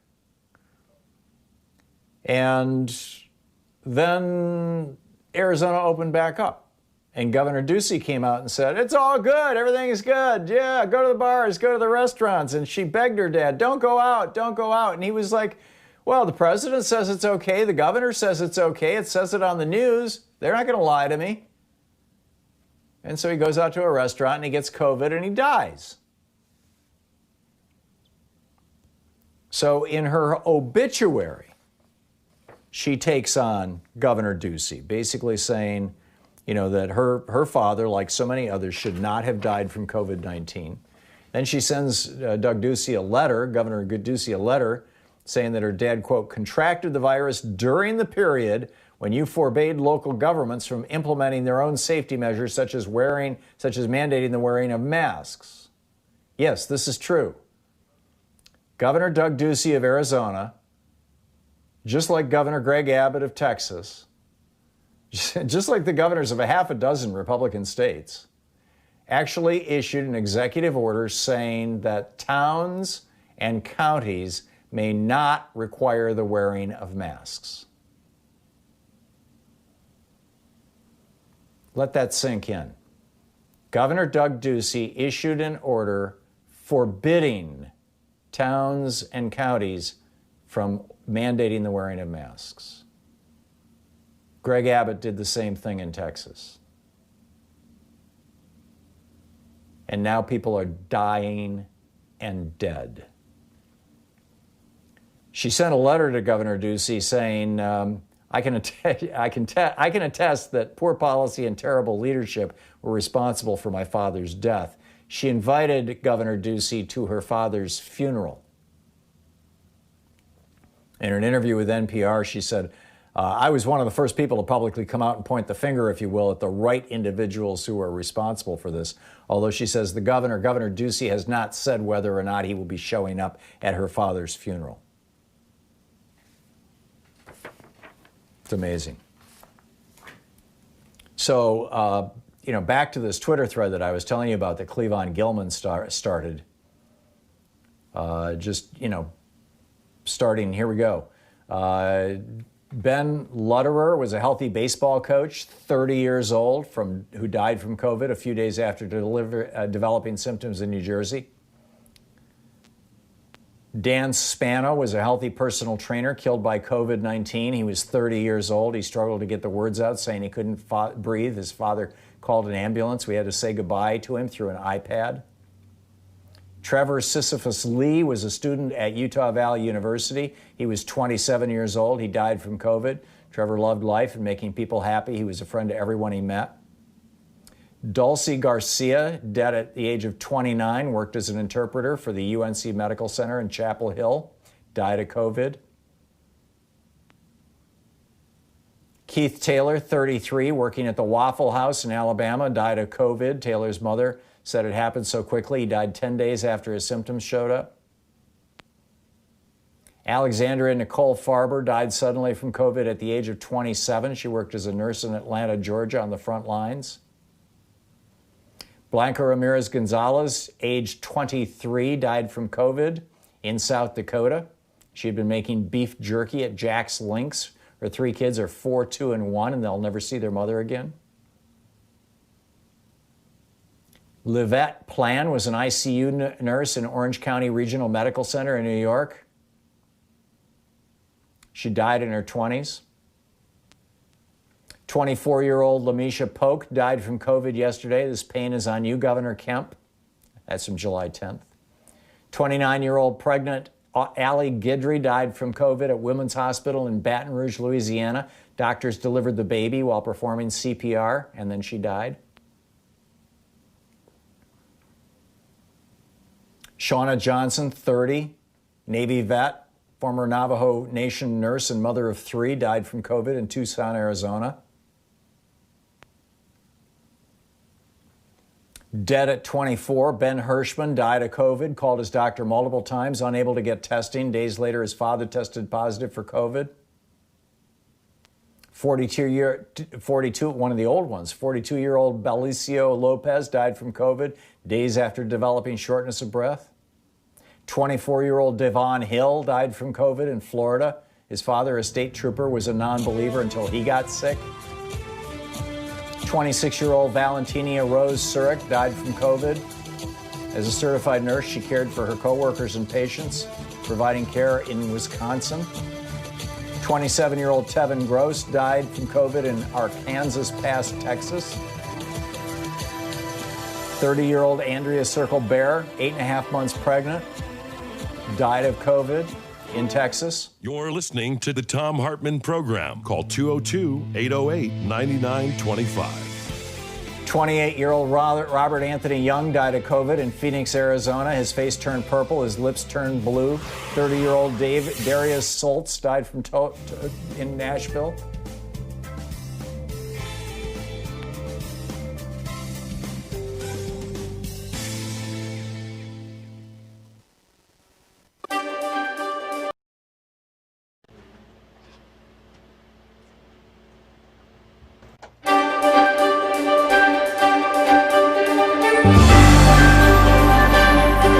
Today we're reading from Our Women on the Ground, essays by Arab women reporting from the Arab world. And this is from the introduction by Sahafia. When I first visited Raqqa, Hassan's Facebook page in 2014, I think it's Rakia Hassan, in 2014, I was struck by her profile photo. The Syrian woman had paired a black hijab with a figure-hugging top that was embroidered with gold sequins. Her eyebrows were impeccably groomed, and bronzer contoured her cheekbones. It was a daring look, considering that she lived in Raqqa, the northern Syrian city that was, at the time, controlled by the most brutal Islamist group in the world. Most striking, though, was the defiant expression on Rakia's face, a defiance reflected in each one of her Facebook posts. Everything about the petite woman screamed, "I am here and I will not be silenced." Rakia was a Sahafia, a woman journalist, who secretly reported on the crimes of ISIS from inside Raqqa. But she was no ordinary reporter, at least by mainstream media standards. The 31-year-old of Kurdish descent wasn't employed by a major news outlet. She never had a byline or a dateline and was never trained to cover warfare. She hadn't conducted any interviews, and she certainly wasn't impartial. She'd participated in anti-government protests and openly criticized Syrian President Bashar al-Assad. Online, Rakia was fearless, even though vocal opponents of ISIS were often swiftly executed. The citizen Sahafia wrote in chilling detail under a pen name, Nisan Ibrahim, about the atrocities the group was waging on the people of Raqqa. She shared her reports on Facebook, sometimes posting several times a day. As Rakia amassed a large social media following, her friends advised her to take down the photos of herself that were viewable to the public to protect her identity, but she refused. A philosophy graduate at the University of Aleppo, Rakia was known for the personal, poetic, and somber tone of her social media posts, which were always written in Arabic. She wavered between reporting what she'd witnessed and writing about how she felt. In December 2014, less than a year after ISIS declared Raqqa the capital of its caliphate, she posted the following: "In Syria, life and dignity have become two parallel lines that never meet." Rakia, mostly referred to ISIS as Daesh, Rakia mostly referred to ISIS as Daesh, the acronym for Al-Dawa al-Islamiyya, the Islamic State of Iraq and Greater Syria, which has reportedly drawn the ire of some ISIS commanders as it strips the terror group's label of its reference to Islam. Daesh has closed all internet cafes in the countryside, and most likely in the city too, the Citizen Sahafiya wrote in June 2015. Without the internet, we will lose our only way of communicating. Dear God, emigration is a loss of dignity and a form of humiliation, while staying here is hell. Dear God, where should we go? What Rakia presented in her harrowing posts was an authentic account of the events unraveling on the ground in Raqqa. Those accounts came at a time when few Westerners could report from within Syria, but they nonetheless commanded the international journalistic narrative on the country from afar. One of Rakia's final posts on Facebook was also her most unsettling. I'm in Raqqa and I've received death threats, she wrote on July 20th, 2015. When ISIS soldiers arrest me and kill me, it will be okay, because while they will cut off my head, I'll still have dignity, which is better than living in humiliation. Shortly after that post, Rakia was abducted by ISIS and never heard from again. In January 2016, her brother received confirmation from the terror group that she had been murdered along with 5 other women.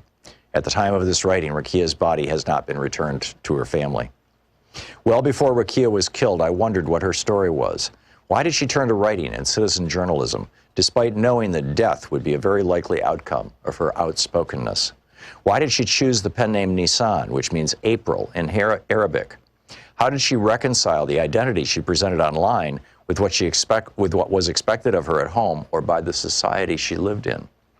Much like Rakia, scores of women in or from the Arab world and broader Middle East have quietly and courageously risked their lives to write about the coming apart of their region. These women are fierce reporters who have helped shape the narratives of perhaps the most important moments in their homeland's modern history, a time of failed revolutions and violent warfare, widespread political and social upheaval, and the worst refugee crisis since the end of the Second World War. And yet, despite their access, expertise, and the obstacles they must overcome in order to do their jobs, they haven't received as much attention as their Western and often white male peers. Our Women on the Ground, this book, presents intimate and rarely heard accounts of what it's like for a woman to report on a region she hails from.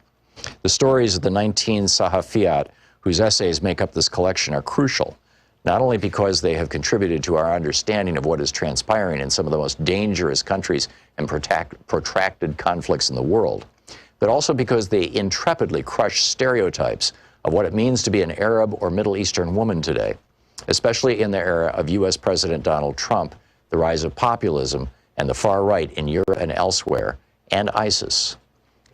Arab women are often misunderstood on multiple levels and by multiple groups. She's occasionally boxed into one identity, whereby, for example, her Arab identity is conflated with a Muslim one. This anthology is, in part, an effort to disrupt such flimsy stereotypes. The Sahafiyat come from different generations, faiths, and nationalities, reflecting the diversity of an entire region. They are writers, reporters, broadcast journalists, and photojournalists. Our Women on the Ground is the book.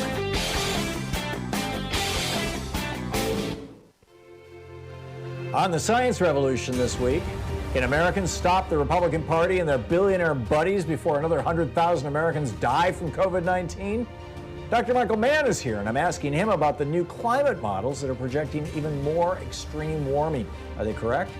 Remington Gregg, the Council for Public Citizen, joins me on how the coronavirus continues to spread, yet there are no enforceable health standards coming out of this administration. Also, Chloe Waterman with Friends of the Earth drops by on how we stop meatpacking plants from killing us. Find the Science Revolution wherever fine podcasts are available. Hey, we have a new video up for the supporters of our program over at ThomHartmann.com. I really enjoy doing these separate from what we're doing on the air because sometimes I can say things that would be impolitic or inappropriate to say on the air. Like the name of the website that I'm talking about in this video, and I lay it out and share it with you on the video. It's ratbleepingthecourts.com, and the bleeping, of course, is a word that you just can't say on the air that starts with F. And this website is just outing these judges that Donald Trump and the Federalist Society have been sending through Mitch McConnell's Senate like a friggin' assembly line.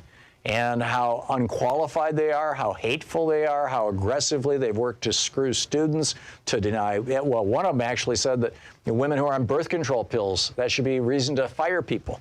Right? I mean, it's just insane. You can check it out over at thomhartmann.com. Available in Idaho, Nebraska.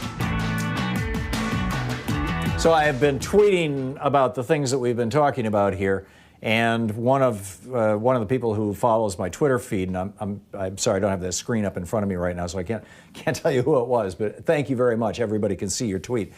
Says, I've got one for you. As I was reading some of these tweets from the pinned tweet up at the top of Cleavon Gilman, his Twitter handle is @Cleavon_MD. CLEAVON_MD on Twitter, and his pinned tweet up at the top, and then just click, read thread, and you'll see. I read like maybe 20% of it as we hit the break, and it's basically all young people dying from COVID, many of whom did not believe that there was anything to worry about. And this person says, "Well, I've got one for you," and this is from the Alabama or ABCS. It's abcstlouis.com. This is from a St. Louis newspaper, but it's Dateline, Tuscaloosa, Alabama. A Tuscaloosa family is encouraging people to wear masks after their father died of COVID-19. Amy and Tyler Hinton say their father, Joe, thought COVID-19 was a hoax and didn't believe in wearing masks. Quote, he did not want to wear a mask. He did not think it was a very big deal. He thought, like a lot of people, that it was being blown out of proportion. He was not going to stop. He said, I'm not going to stop living my life no matter what we did or said or begged him. I told him, Dad, I know you're not going to wear a mask, but you should try and stay as far away from people as you can. And he wouldn't do that either. I told him, Dad, if you get this, you're probably going to die and the hospital isn't going to let me see you. And he said, yeah, I know. His results came back positive June 18th. We actually made plans to see each other, and he said, well, you're going to have to actually put that on hold. I got COVID, and I kind of knew that was going to be it. He passed away on June 22nd, fewer than 5 days after testing positive. Friggin' amazing. Jonathan in Warwick, Massachusetts. Hey, Jonathan, what's up? How you doing? I just wanted to bring up a little bit about the origins of the COVID, since it's still uncertain where it came from. But because China is holding it back, I'm suspicious of the laboratory at Wuhan, which received a coronavirus from the University of North Carolina in Chapel Hill to put gain of function into this COVID virus. Yeah. Jonathan, I'm going to stop the whole conspiracy rant right there. And don't bother calling again with it. This came from, we know from the DNA of this thing that it lived for many, many years, maybe hundreds or thousands of years in bats. And, whether it transmitted through a pangolin into people or what, we're not sure. There's some theories about that. But frankly, I don't give a damn. I mean, the reality is this virus is here, and Donald Trump is completely blowing it. And 130,000 plus people are dead.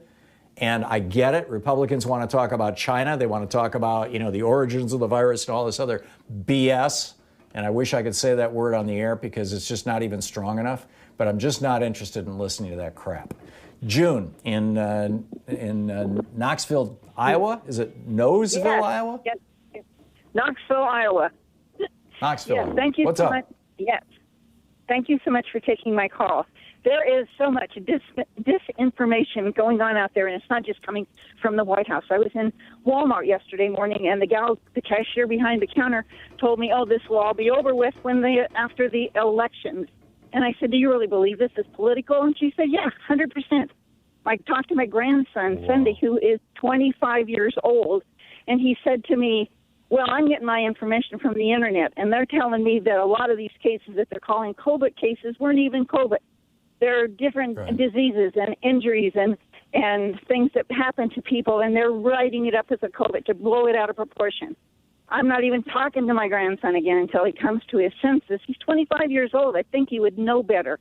There is a lot of disinformation. But, Tom, I have watched TV when they have the attorneys for and against Trump talking to the Supreme Court and this kind of thing. We have some very intelligent people. in the White House, in the Congress, in our government, people who know the Constitution. And yes, a lot of it is up to interpretation, but this is not anything to be interpreted. This is true. It's real, and people are dying, and nothing's being done about it because Donald Trump is a better actor than all the rest of them put together, and he's getting away with it.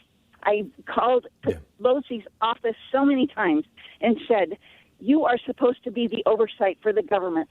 What is going on? Why can't you put a stop to this disinformation? They're not just going after Pelosi, Dr.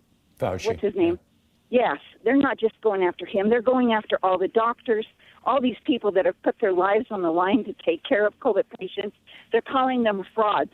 They're saying this is phony. It's got the disinformation that's got. I know, June. We were watching a couple of years ago when Ebola was erupting in the Democratic Republic of Congo in DRC.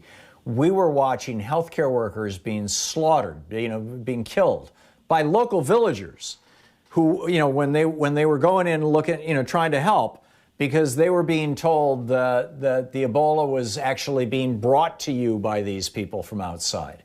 We looked at that and said, oh, those silly people in that third world country, they just don't, and their media is all kind of pathetic, and they're not all that smart. They didn't go to school. They're not well educated. Here, it's happening right now. It's your 25-year-old grandson, June. I get it. This and this is, well, it's our president. He knows how to be a celebrity. He doesn't know anything else. Aaron in Santa Fe, New Mexico. Hey, Aaron, what's up? Hi, Tom. Hey, this is a total mess. I mean, if you lost your job and then you had to pay the COBRA, do you know how much COBRA costs? It's really expensive. Yeah. It's really expensive. Yeah, and by the way, we've got not just 135,000 dead people and 3 million people who have COVID, but probably a good chunk of those 3 million people are going to end up with hospital bills and doctor bills that are going to absolutely bankrupt them. Exactly. I mean, this thing is, this is the biggest ad for Medicare for All that ever was. Aaron, thank you. That was an excellent point. Richard in Marion, Illinois. Hey, Richard, what's up? Just wanted to give you a couple of ideas to include with your celebrity analysis. My father was with Nuremberg back in the 1945, going into 46. And I was in Germany. He was part of the prosecutions of the war criminals, you mean? 1947. Two concepts that are German-based. My dad was later chief of prisons division for the American sector or zone. And I asked my dad one time, I said, what would you say is the most dangerous type of criminal? And he said, well, son, he said, it's one who has got no foundation or flooring. The Germans have a word for it. It's called bodenlos. And then I said, well, how does that relate to the concept that somebody takes glee in it? I said, they have another word for that, and it's called schadenfreude. This man takes joy in what happens in terms of the misery of others, and he fundamentally is lacking of a foundation that basically goes back almost 3 generations. And it's something that he has been responsible for in terms of his entire development. That's why I think what his niece says probably is very, very accurate. There was a psychiatrist analyzing it the other night, I think, on one of the major networks, and he agreed. He said it has become so interwoven in terms of the element of various components of the DMS5, and that fundamentally you can't tell where something begins and where it ends. It is so fluid in his mannerism. Yeah. And you look at him. Yeah, he is a man without a soul. And the big challenge that he's confronting right now, Richard, is that he has divided the world into 2 parts: those who are with him and those who are against him. And so he was very happy when the people who were against him, the blue states, were melting down with COVID.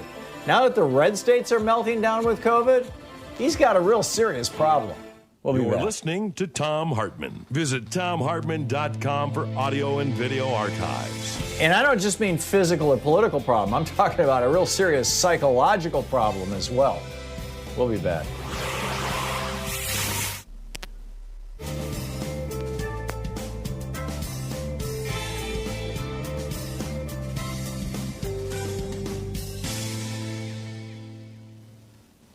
And welcome back. MJ in Seattle. Hey, MJ, what's up? Hey, I completely agree with you. I've been calling him the celebrity president just so I don't have to say his name. And you know, that is really on the dashboard, and he is immune to any kind of feeling about what is going on for ordinary people. If you want to see something astonishing, search on your computer COVID, young people COVID party, and there it's a 10 pages worth of people dying and saying, I made a mistake. Oh, you know, and they know that they got it from a party. Most of, in the short scan that I did, most of them are in Texas. There's a lot in Florida, too. Oh, it's a thing there now. Is so disturbed that it's hard to focus. I mean, that's one of the problems.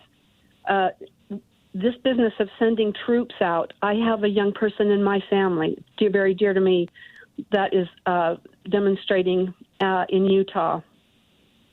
And to find out that federal troops are coming in to places, well, actually now Oregon was targeted because there's at the top, it's Democratic leadership. And Trump wanted to make a point that they weren't doing the correct thing. And that's why, you know, the young people who, you know, in ongoing demonstrations are now in really severe danger. And you know, I just I go back to the days of demonstrating in the 60s, and another thing that's happened that they're using on the law and order side of things is facial recognition, and they're consuming a lot of video in the halls of power, and they'll arrive at some organizer's house a week after the demonstration with 7 patrol cars to arrest that person. Right. And, you know, imagine, I mean, if you're demonstrating... They're harvesting DNA now, too, MJ. I mean, we're heading down the road that Hong Kong went down, in my opinion. Well, I'm going to go back a little farther in history and say that the 10 principles of genocide, as they're laid out by the UN, and we're way down the list on being. So that's part of being identified. It's on the list. I think that we're in serious trouble. We have to get rid of this guy. We have to get rid of him. I'm not promoting violence, but I know you mean politically. Got to be removed from office because I never imagined such a personality could exist, and so I'm grateful for you to present this concept that he's twisted. Yeah. He's twisted. Yeah. I mean, you know, for a narcissist, being a celebrity is the perfect profession. Yes. But you know, Absolutely. when he was just screwing contractors and porn stars, it really didn't affect the rest of the world. Now that he's president, he got a serious problem. MJ, thank you, and thanks for listening to KBCS. We'll be right back. It's 10 minutes before the hour.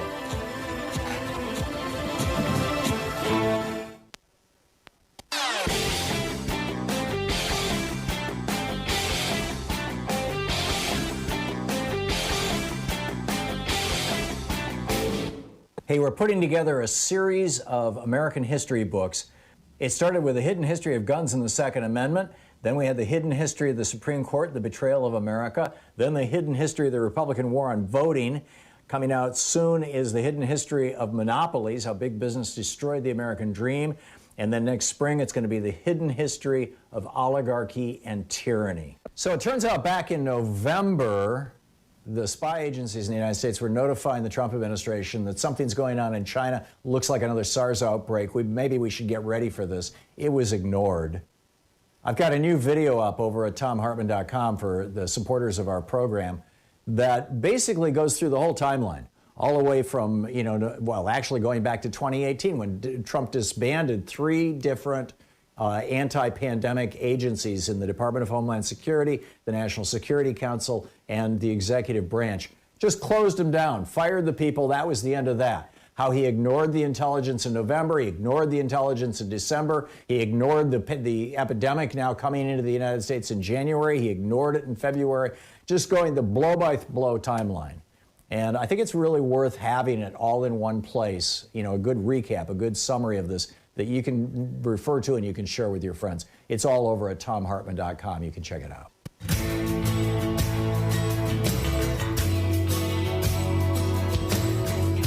Welcome back. Thom Hartmann here with you. Dave in Federal Way, Washington. Hey, Dave, what's up? Hey, not too much, Tom. I want to try to add to this topic or this thread about how close we are to fascism.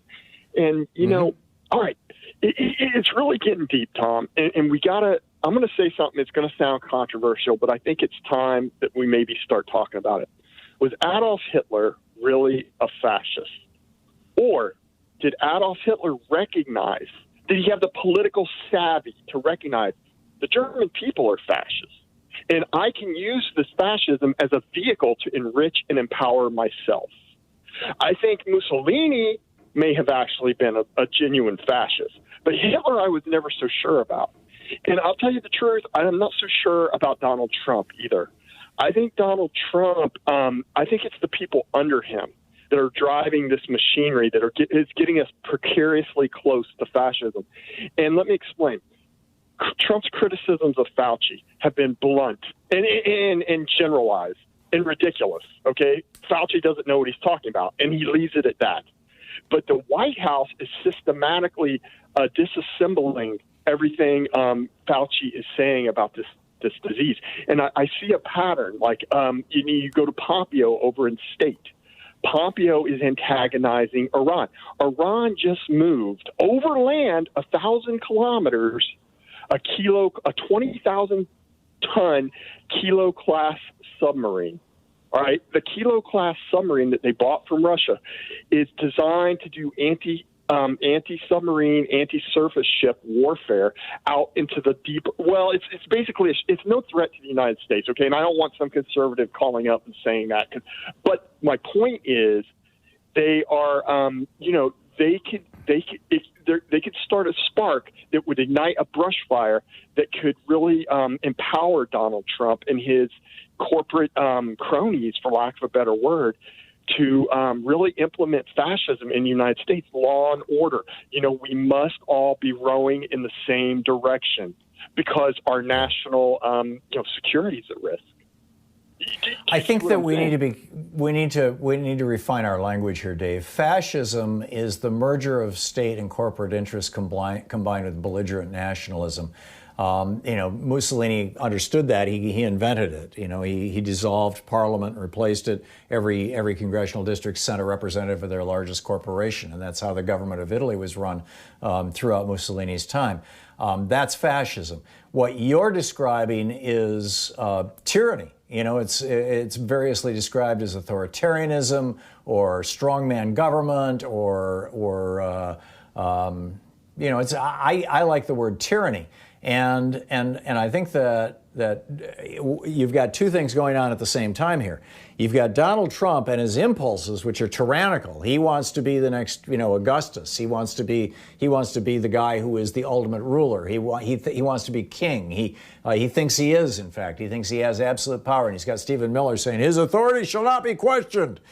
And then around Trump Yeah, and Trump is like stealing everything that's not nailed down too. It's now you've got a prosecutor looking into Ivanka Trump, ripping off money out of the inaugural fund, and laundering it via their hotel in Washington D.C. So you've got Trump, basically being a grifter and a tyrant, but around him you've got these lobbyists. He's put lobbyists in charge of virtually every federal agency.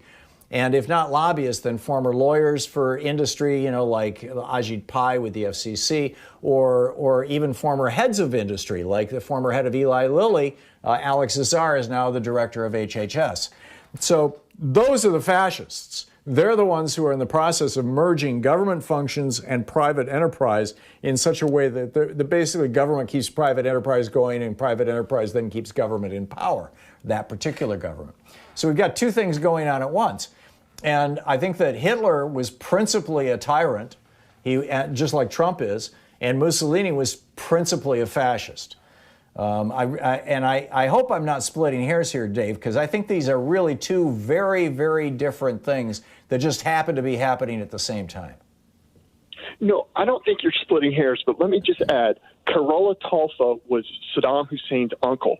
I think he taught Saddam Hussein to recognize when the population is vulnerable to this strongman authoritarianism.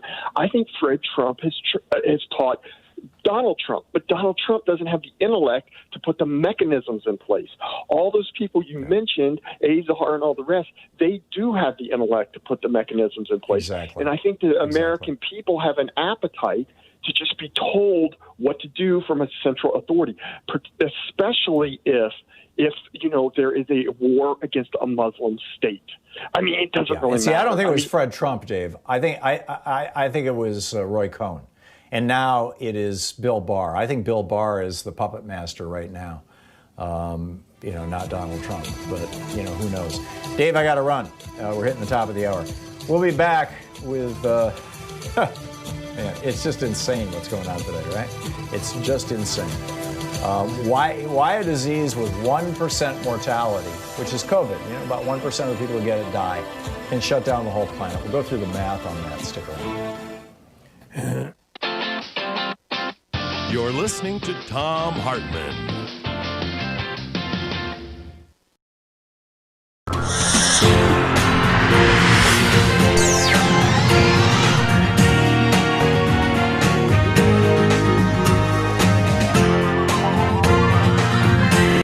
We say fight back!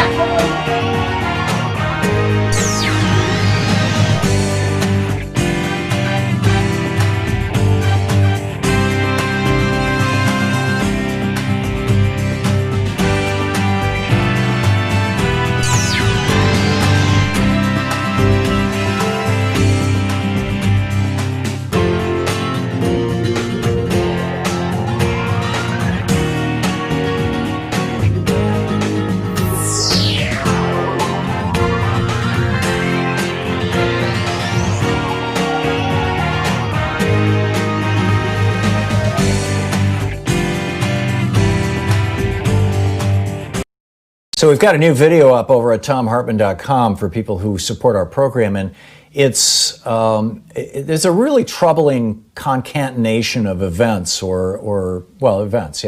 are happening in the United States right now. We created these concentration camps for refugees seeking asylum. This was Stephen Miller's big project. And we've got concentration camps for children, concentration camps for male adults, concentration camps for female adults. And now we've got this virus sweeping through the United States, and people are starting to die in these concentration camps, which has provoked ICE or whoever's running them to deport hundreds of the children back to the countries that they came from without their parents, which is mind-boggling, and in many cases carrying disease. This is serious stuff, and we need to be talking about it. The new video is over at thomhartmann.com.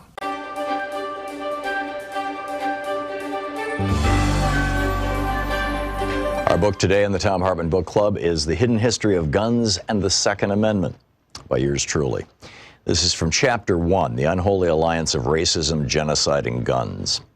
In Isaiah 14:21, the Lord tells Isaiah, "Prepare for his sons a place of slaughter because of the iniquity of their fathers." It's a variation on the old story of karma and seems in a very real way to be playing out today in the United States. America is facing an epidemic. Public health officials use that word of gun-related suicides, accidents, and even homicides and police killings. That epidemic has grown worse in the past decade, largely because the number of guns in America has increased, in large part because of the racial fears of white men who have bought guns in record numbers for 8 years during the time in office of America's first black president.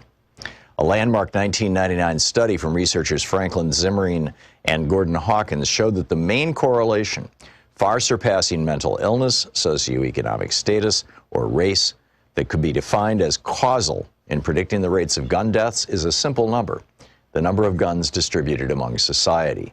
In the 30 years since that study, Zimring and Hawkins' results have been replicated and reanalyzed dozens of times.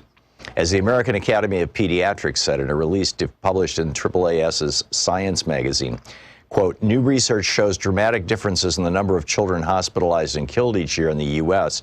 from firearm-related injuries based on their state's gun legislation, even after adjusting for poverty, unemployment, and education rates. It found twice as many pediatric firearm deaths in states with the most lenient gun regulations compared to states where gun laws are strictest," end quote. They added that this is a critical issue for children, quoting Stephanie Cho, MD, the lead author of the abstract, quote, "Firearm-related injuries are the second leading cause of death among children in the United States. But we found a clear discrepancy in where those deaths happen that corresponds with the strengths of states' firearm legislation. In states with lenient laws, children die at alarmingly greater rates," end quote. And unsurprisingly, America not only has unusually lenient gun laws, but also has more guns in civilian hands than any other country in the world. America has a bit more than 4% of the world's population, but holds almost 50% of all the guns in civilian hands worldwide, more than 390 million guns. And the more guns a society has, the more gun deaths it will experience. The NRA and their army of lobbyists have been quite successful in making this happen. During Obama's presidency, there was a steady and hysterical drumbeat of articles, emails, and political proclamations by so-called pro-gun politicians and think tanks, suggesting that Obama was preparing to take away everyone's guns at any minute. There was even a subtext embraced by the hard right that he wasn't going to stop there. After disarming white Americans, these folks said, Obama was going to intern them in otherwise unused FEMA camps. Flipped-out gun owners were repeatedly arrested during the Obama years trying to break into retired or temporarily vacant military facilities and toxic waste sites, looking for evidence to prove that Obama was, in fact, preparing the modern-day version of the World War II-era Japanese internment camps. White supremacy was the founding notion of this nation. White Europeans thought themselves so superior to the human beings they met here in 1492 that Columbus himself became the first North American slaver, shipping Taino Indians back to Spain as slaves to the royal family. "A slave is as good as gold," Columbus wrote for the king and queen. Europeans in the Americas then stepped up that game into a hemisphere-wide campaign of racial genocide, pulling off the largest multi-generational mass murder in the history of the world. In the midst of that effort, they also created the legal mechanisms necessary to define and legally regulate slavery, and even built those systems into America's founding document, the Constitution. America was birthed in slavery and genocide, and both needed guns. It was the superior weaponry of guns that gave the European settlers a massive advantage over the bow and arrow-equipped Native Americans, and it was the raw power of widespread white ownership of guns in the South that propped up the institution of slavery for hundreds of years. Without guns, neither would have been possible, or at least neither would have been as easy as they were to pull off. And now, after centuries of guns being used to kill off and keep down people of color in America, those same guns are creating a terrifying epidemic of gun-facilitated violence, from public schools to private homes and public concerts. It's enough to make one think that Isaiah was onto something. Chapter 2, The Sanitized History of America. The United States' expansion and conquest in the late 18th century through the 19th century and into the 20th century is a history written by white men. inked in the blood of Native Americans and built on the broken and bloody backs of enslaved people brought here from Africa. From 1791, when the Bill of Rights went into effect, until the end of the Civil War, the Second Amendment protected the rights only of white men to own guns. This is simply because until the ratification of the 14th Amendment, states determined who was recognized as a person protected under the Constitution. Initially, in most states, that meant that white men who owned land and paid taxes were the only people considered full citizens under the Constitution. In the South, white men with guns formed slave patrols to control slaves and formed posses to hunt escaped slaves. The book, The Hidden History of Guns and the Second Amendment.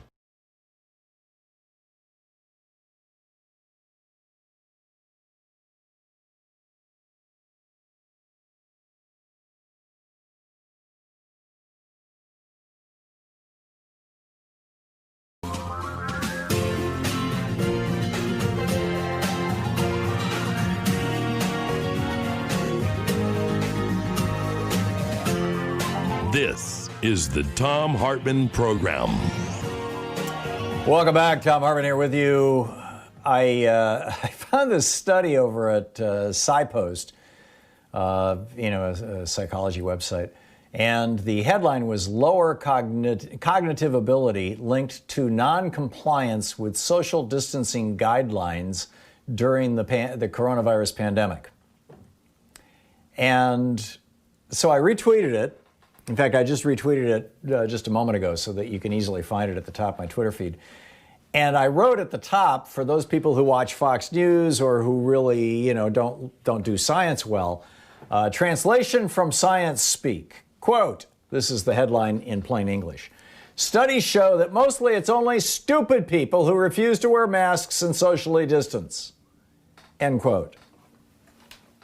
Sure enough. Sure enough. And now, sadly, I mean, this is, you don't want to speak ill of the dead. Well, he's not dead yet. A Florida official, this is Paul Waldron is his name. He's the St. Johns County Commissioner in the area around Jacksonville.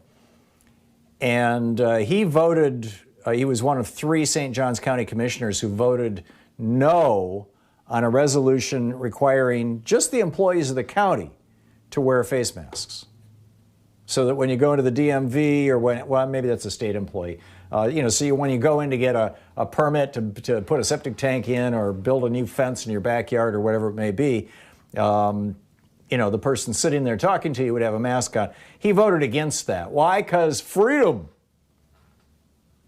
Well, Paul Waldron is now in the hospital. His daughter is posting on Facebook that he went into septic shock and, quote, many of his organs are struggling. He is currently, she writes, in the most critical of conditions. Please keep your family safe and please pray for mine. So if you're inclined, you want to say a prayer for Paul Waldron, assuming he's still alive. This story is from yesterday. But this is just tragic.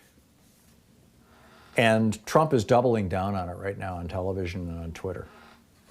And the Republican Party's got people around him who are tweeting cuts of Anthony Fauci from back in February saying, well, it's not so bad. And then they cut off the part where he continues and says, but if we start seeing these infections bubble up, we're going to have to do something. They cut that off. I mean, it's just breathtaking. So over at Quora.com, and I just retweeted this also so that you can easily follow this if you want to follow it on Twitter. My Twitter handle is Thom, _Hartmann with 2 N's. In any case, Franklin Vo is, he labels himself a professional writer, which I'm guessing he probably is, because this is very well written. And the question was, how does a disease with a 1% mortality rate shut down the United States? It's a question that's regularly being asked on Fox News. Oh, speaking of Fox News, by the way, this headline, lower cognitive ability linked to non-compliance with social distancing guidelines during the pandemic, and that I translated into studies show it's mostly only stupid people who refuse to wear masks and socially distance. That article was, I've got the Fox News app on my iPhone, and I check it every day to see how Fox is spinning things. And they actually had this article up, but they didn't rewrite the headline. So most people reading it probably have no idea what it says because it's such obtuse. Lower cognitive ability linked to non-compliance. Right, what the hell does that mean? I don't know. Okay, so anyhow, one of the questions that they're asking over at Fox, and all the Fox hosts, are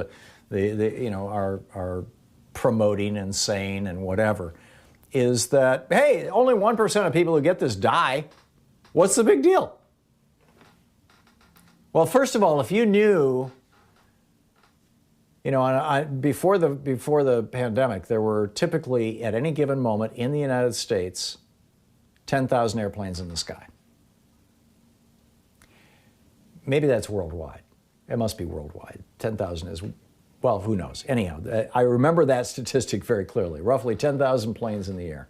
Whether it's the United States or the world, you can Google it. But in any case, if you knew that out of that 10,000 airplanes today, 100 of them were going to fall out of the sky, which is 1%. If every single day there were 100 airplane crashes where everybody on the plane died, every single day, not just one crash yesterday, 100 crashes yesterday, and 100 crashes the day before that, and 100 crashes the day before that, and all those people died, that's 1%. Would you ever get on an airplane again? But nonetheless, over on Fox News, they're saying, hey, it's only a 1% mortality rate. Why are we all bent out of shape about this? Well, here's the reason, as Franklin Vo writes. For every one person who dies, and by the way, he goes through and he documents all of his sources for this at the end of the thread, because the thread is kind of blown up. It's gotten a lot of publicity. He says, for every one person who dies, 19 require hospitalization, 19 more of them. 18 will have permanent heart damage for the rest of their lives. 10 will have permanent lung damage for the rest of their lives. 3 will have strokes that will affect them the rest of their lives. 2 will have neurological damage that leads to chronic weakness and loss of coordination. 2 will have neurological damage that leads to loss of cognitive function. So that one airplane that's crashing, or that 100 airplanes out of the 10,000 that are in the sky, that 100 airplanes that are crashing every day, those are the people who die. But there's 200 airplanes where they're not crashing, they're just losing their oxygen at altitude, and everybody on the plane gets dementia.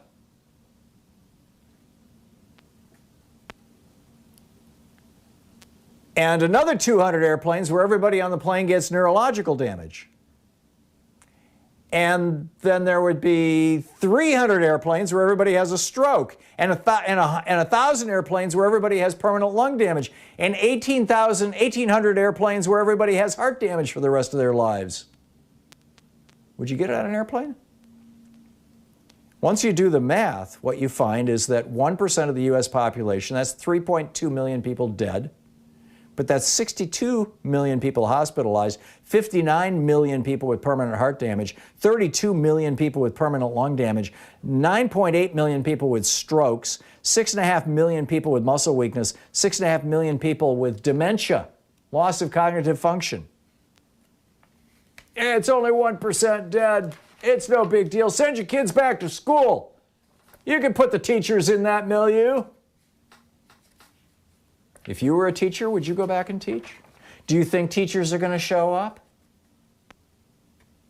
If you were working in an environment where you come into contact with this, we had a caller in the last hour who said that she was in a store and the clerk who was checking her out said, boy, I'll sure be glad when the election's over and we can go back to normal. And she was like, what?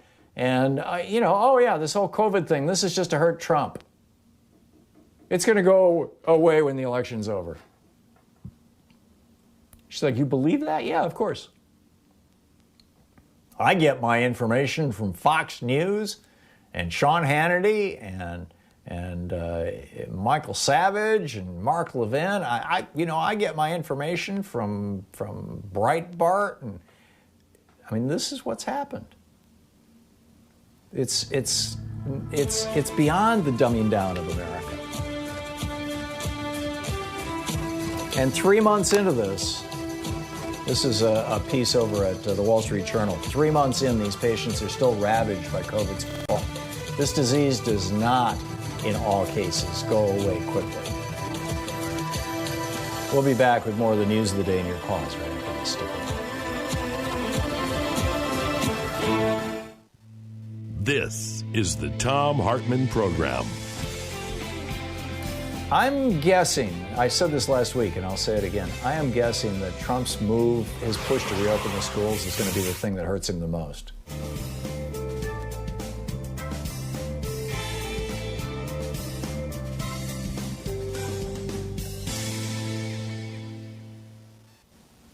And welcome back. Mike in Lomita, California. Hey, Mike, what's on your mind today? Hey, Tom.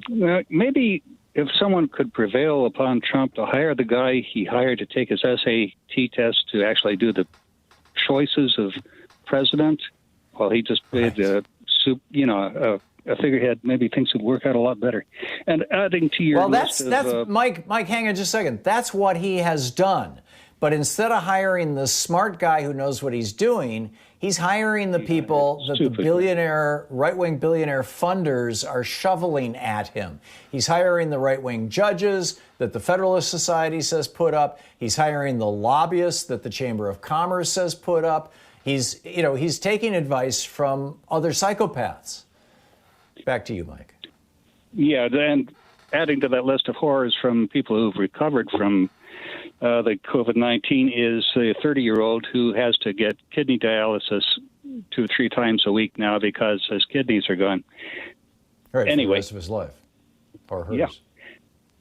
Or his. I was just calling to talk about an incident in China where the American coronavirus infected a bunch of people. This is a super spreader event. This is a Chinese citizen who had visited the United States and returned to Zhejiang province, where they had had no new cases since mid-March. And then 9th of April, they had 4 new cases. And by April 21st, they had 71 new cases, all spread from the single source. They established this by genomic sequencing. CDC was involved in the investigation. And this person had been quarantined after she returned from the United States, had 2 negative antibody tests, and still managed to spread to all these people. And each one of them had been in contact with her in one way or another, except one person who lived in her apartment building and had used the elevator she had used, but at a different time. So if we open up all these schools and get everything back to status pre-pandemic, as Trump seems to want, I think it could really be even more disastrous than it looks right now. Yeah, I agree, and it's going to be a disaster for our for our teachers.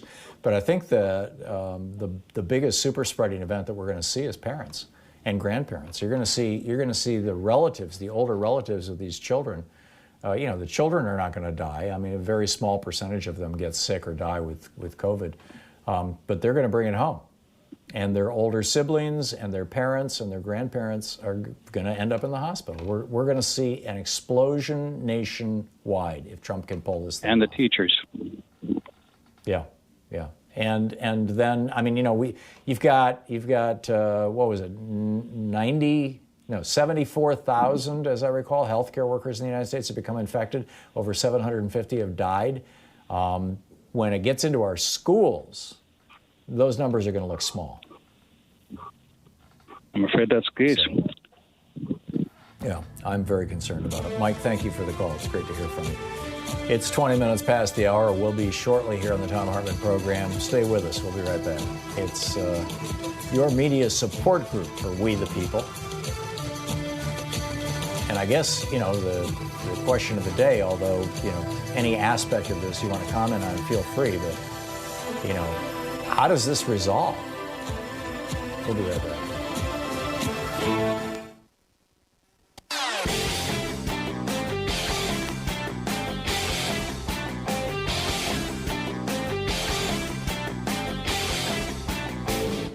Our 1-hour free podcast recaps our show, and it's available wherever fine podcasts are found. And we have the full 3-hour podcast available over at thomhartmann.com if you want to really support our program. We have a new video over at thomhartmann.com for the people who support our program, and it's an interesting one. The phrase, pull yourself up by your bootstraps, has a really interesting history, and the exploitation of that phrase and that history by right-wingers in 20th century America, or late 20th century America, now 21st century America, also has a fascinating and rather grim history. Just the general absurdity of the idea that somebody can lift themselves off the ground by reaching down and pulling on a strap on their boots. Just think about it for a second. But it's used. This is used as justification by right-wingers, particularly over the last 40 years since the Reagan Revolution, to say, poor people, their poverty is their own fault. Check it out. It's over at thomhartmann.com.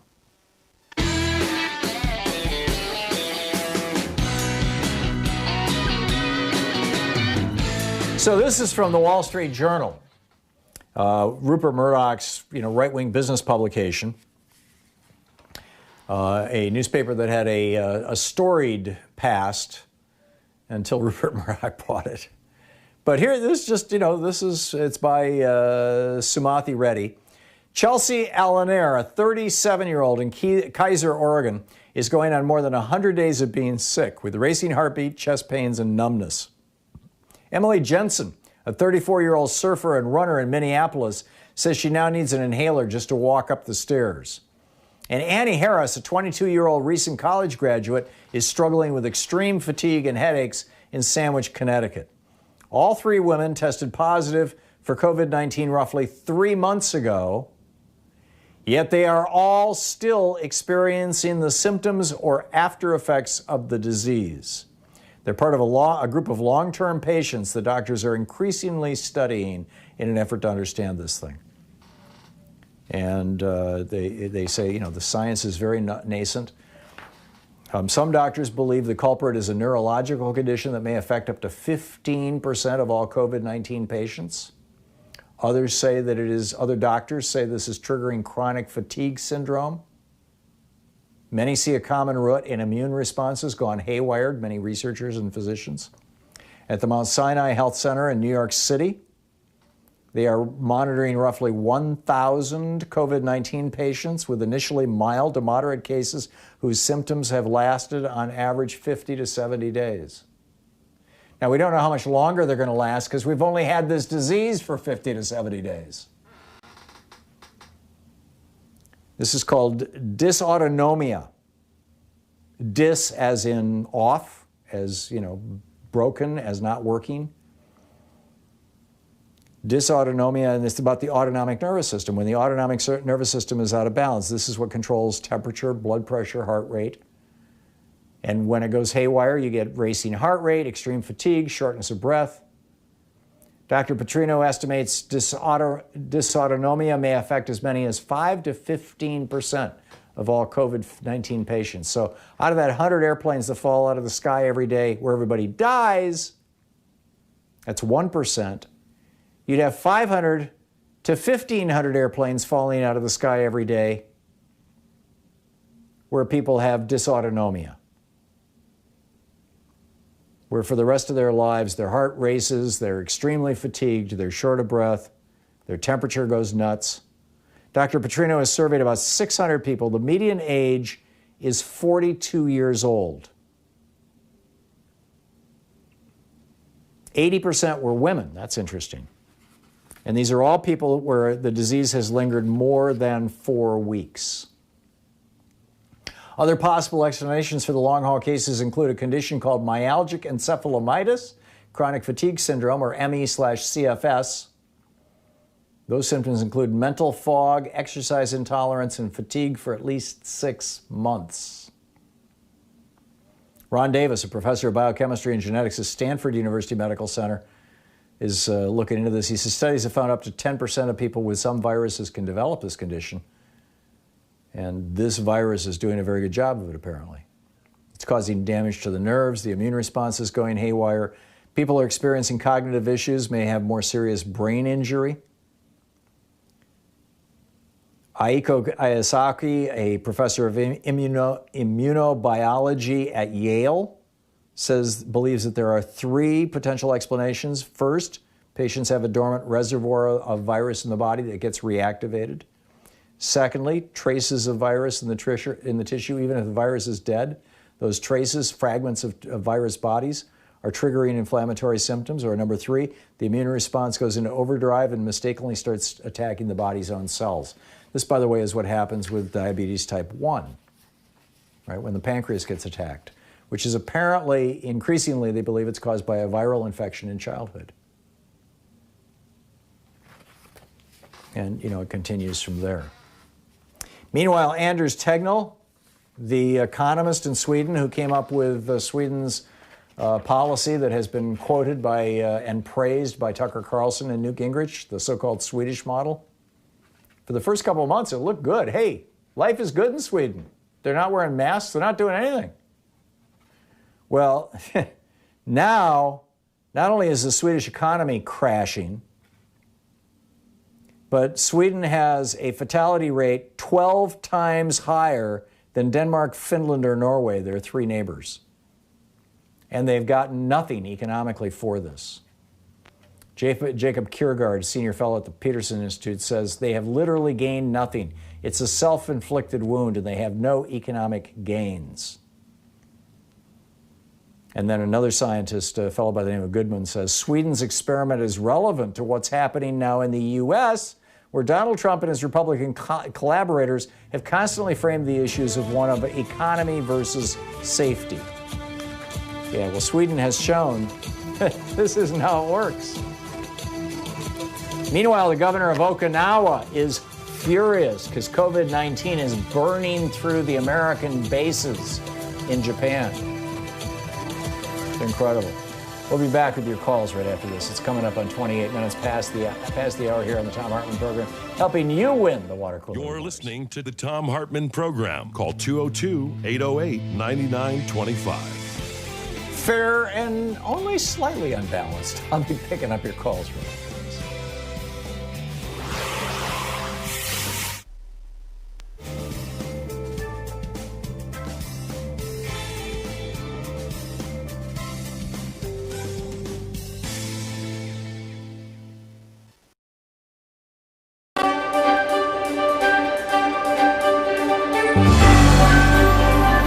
Our book today in the Thom Hartmann Book Club is Medical Apartheid, The Dark History of Medical Experimentation on Black Americans from Colonial Times to the Present by Harriet A. Washington.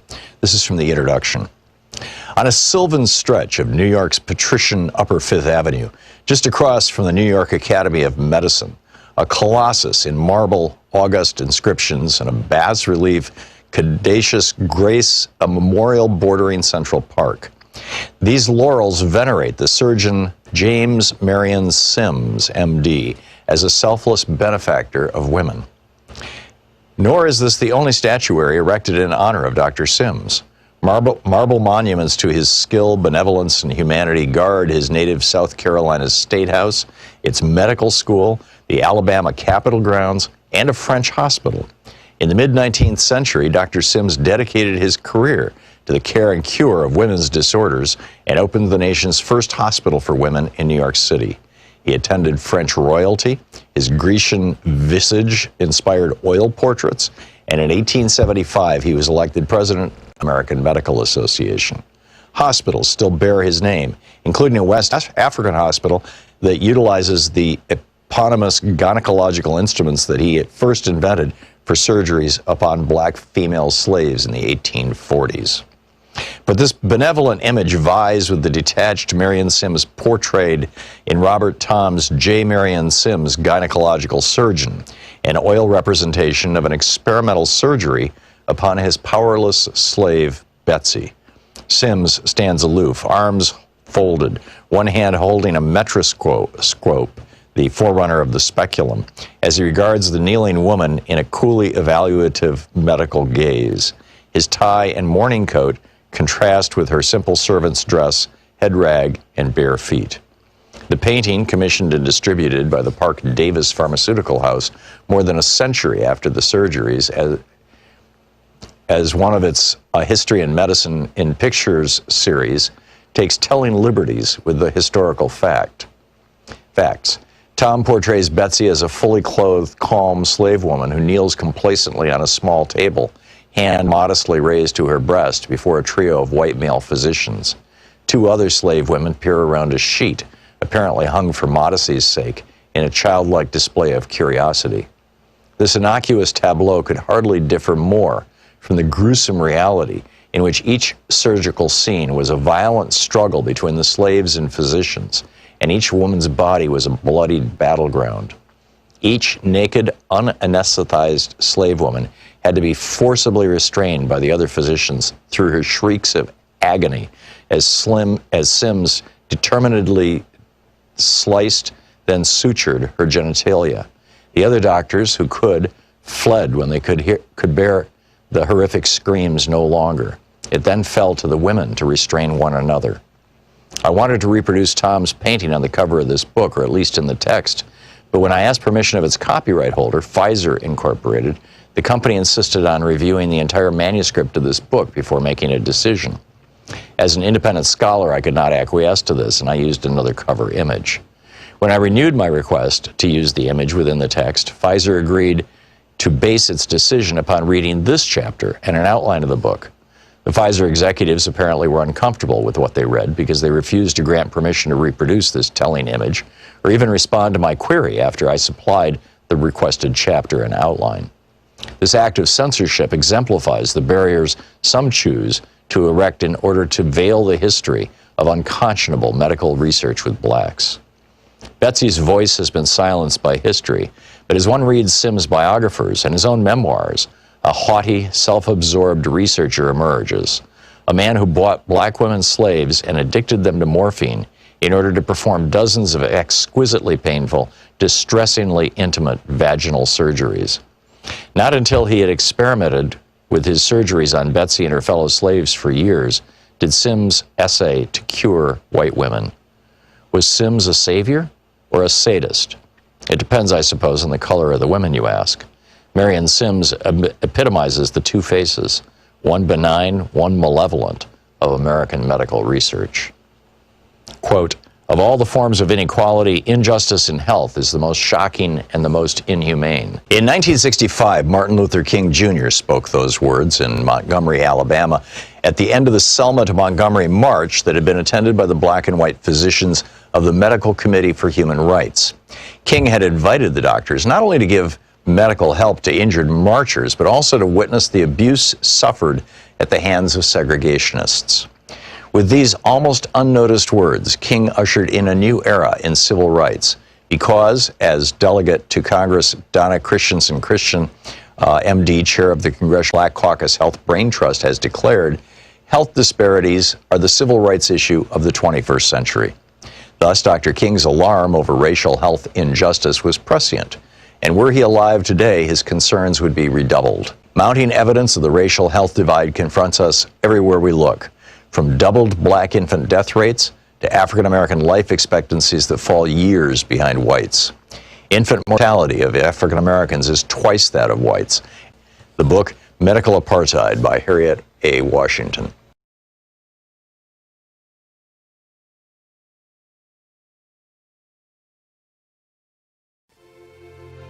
On the Science Revolution this week, can Americans stop the Republican Party and their billionaire buddies before another 100,000 Americans die from COVID-19? Dr. Michael Mann is here, and I'm asking him about the new climate models that are projecting even more extreme warming. Are they correct?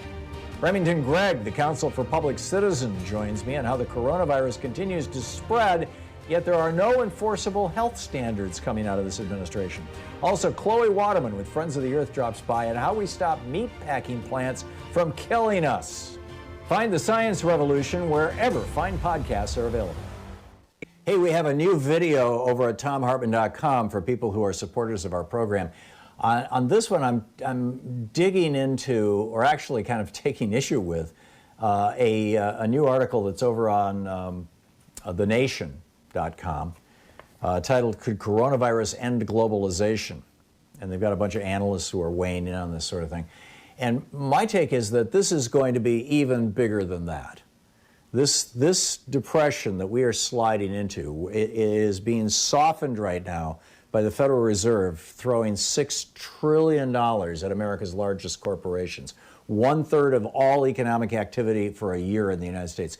Twice the annual federal budget. The Fed has just parked $6 trillion with a couple of hundred big companies.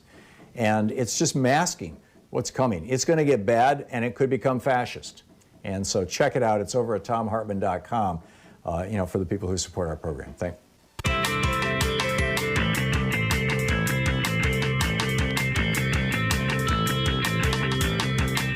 And welcome back. Thom Hartmann here with you. And boy, what a day. Mary in Evanston, Illinois. Hey, Mary, what's on your mind? I'm a teacher, and I'm not sure. I probably will not go back. It depends on what our governor does, especially after I read about the 3 teachers in Arizona. Are you familiar with that story? Yes, one of them died, and the other 2 are both sick. And they were, social distancing and hand sanitizing and mask wearing, and they had relatively small classes for their summer classes there in Arizona. In fact, they podded the kids so that all 3 of them were teaching the same group of kids all the time, and yeah, they all got it. One's dead. And right. And the way I read it in the newspaper was that they were doing internet and schooling, and they decided to share a classroom doing it. But your story makes more sense. At any rate, it doesn't Well, matter. they were doing both. Oh, I see. This was one of those hybrid situations where the kids show up a certain number of days a week, and the rest of the time they're online. And it's, they did everything right, and it still happened. Mm-hmm. So, yep. I don't know. Yep. I can tell you, I ride horses, and we don't wear masks at the barn, but that has more to do with horses don't understand half a face, and you can't have 1,000-pound animals striking out at you. So, right, and we also don't know that horses can transmit this disease, and also you're outdoors. Oh, they can't. There's an amazing study that was just published yesterday. There was an article about it over at Raw Story this morning, where they are looking really, really hard. They're looking for evidence that the George Floyd murder protests caused a spread of the virus. And they not only have not been able to find it, but they found evidence that they didn't. What they found was that, yes, in cities like Minneapolis and Phoenix that were opening up at the same time that the protests were happening, there's an explosion of COVID viruses. But in cities like New York City and Washington, D.C., where some of the largest protests in the country happened, they're actually seeing their infection rates go down. It appears that just wearing a mask is like, it's like a superpower. It's incredibly effective. But I don't think that that's going to help people when they're indoors, and that's the problem in school, because those people were all outdoors. Mary, thank you for your call. Michael in Boston. Hey, Michael, what's up? Hey, how you doing, Tom? Good. Yeah. Hey, I wanted to talk to you about the 1% thing, and I'm trying to figure out where everybody's coming up with this number. Isn't it 13 million people right now technically affected? And we know the numbers for infections and deaths are probably a lot lower than what they really are because of reporting and testing and everything else. But if 13 no, million we know that the number of infections and deaths are actually much higher than they are reported, because we're finding a lot of people are dying at home and they're not being reported. Unless somebody is specifically diagnosed with COVID, it doesn't go into that category. So there are more people dying of this than are being reported. Right. So the numbers are actually probably lower than what they really are. But even if we were to trust the numbers, 13 million people in the world have it. 550,000 people are dead. 5% of 13 million would be 650,000. So we're just under 5%. In the United States, we have 3 million people, a little over 3 million people. 10% would be 300,000. 5% would be 150. Actually, probably 175 because it's 3 million and 300,000 or something. So 5% would be, like 175. So we're just under 5%. We're nowhere near 1%. I mean, the United States has 1% of the deaths of the entire world. 1% of 13 million would be, 130,000? So, technically we have 1% of deaths for the entire world, but, for the United States. Yeah, it's really, when you're looking. No, I get your point, and what you're saying is that I could take all that math, and it wasn't my math; it was this fellow. But in any case, you could take all that math based on a 1% number, and if it turns out that the mortality rate is actually 2% or 3% or 4%, just double it, triple it, quadruple it, and you're absolutely right. It may be far worse than even the numbers that I was sharing.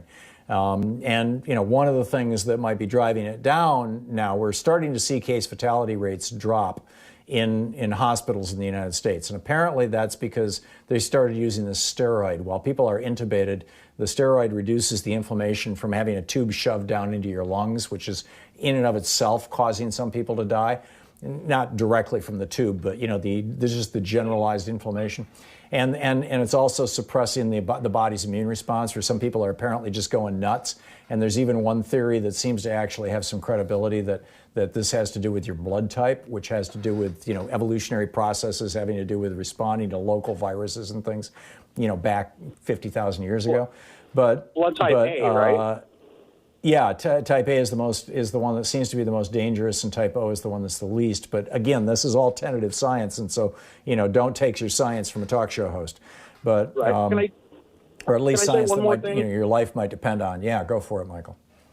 So my dad drinks the Kool-Aid, and we have these arguments all the time. He's like, well, 1%, 1%. And I had an argument with my dad and my brother over the weekend, and my brother said, well, in Florida, there's a county where 29% of the people have become infected. And I'm like, bro, I think you're mistaken, because it's not 25% people infected, it's 25 or 29% positivity rate. And I had to argue with him all weekend to try to get him to understand that 29% is not the entire population. It's just the amount of tests coming back every day positive. Can you speak about that? Oh, yeah. The positivity rate, yes. If you test 1,000 people and 290 of them come back positive, you've got a 29% positive rate. It doesn't mean that only 290 people are infected. It means you found 290 people. And one of the signs that you're testing an appropriate number of people is that your positivity rate, the percentage of those tests that come back positive, is down in the neighborhood of 1, 2, 3, at the most 5%. And when positivity rates start creeping above 5 or 10%, it means you're not testing anything close to the number of people you need to be able to test to get your hands around how big this infection is and where it is. And any positivity rate above 5% should just cause people's eyes to pop. The other problem that you've got, Michael, is the old joke about the guy who drives his car off the edge of a cliff.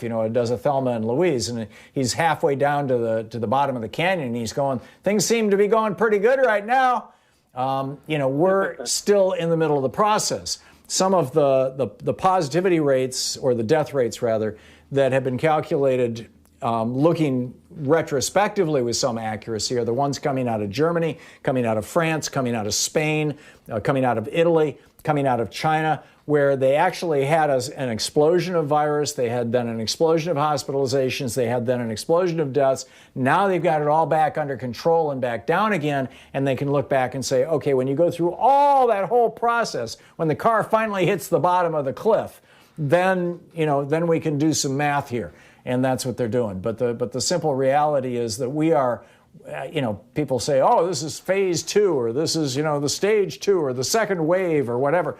No, we are in the first wave of the spread of this virus. It is merely moving from place to place.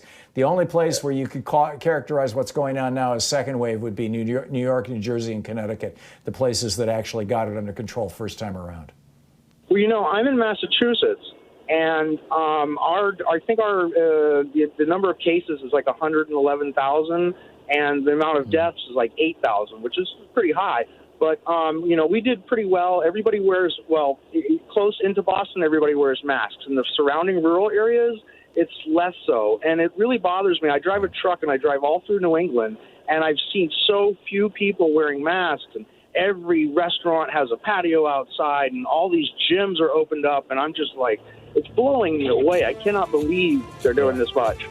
Yeah, here in Portland, too, in progressive Portland. Louise and I were out yesterday driving around. We went out to pick up some food from a local vegan Indian restaurant. It's incredible. And it was so good. And at least half the people that we saw walking around, and this is, we've been mandating masks here in Portland. We're not wearing masks. It's incredible. Michael, thank you for the call, and thanks for listening to SiriusXM. We'll be right back. You're listening to Thom Hartmann. Visit thomhartmann.com for audio and video archives. Defending America from the conservative weapons of mass deception. Thom Hartmann here, right here with you. We'll be right back.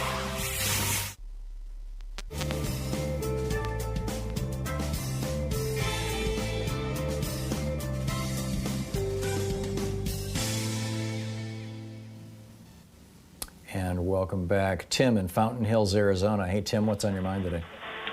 Morning, Mr. Tom. I called to ask you whether you had any plan for being able to totally avoid contracting or being exposed to COVID-19 for the next 20, 30 years? Within your lifetime. You mean personally? Oh, well, you personally, your wife, all your children, just so anybody. Personally, yeah. Just a human being. Yeah, well, what Louise and I are doing is since March 10th, we have not met in person with pretty much anybody. We did go berry picking with our youngest daughter and her partner and their son, but we all stayed 6 feet away from each other. We all wore masks. That was last weekend or the weekend before. There's a park nearby, and if we can get our kids together on a slow day, we want to try and meet them there, but everybody wear a mask and stay 6 feet apart. But other than that, we have been basically, and we walk for 2 miles every day religiously, but wearing masks outdoors. But other than that, we have not gone into a store yet. We only patronize places that have curbside pickup or delivery.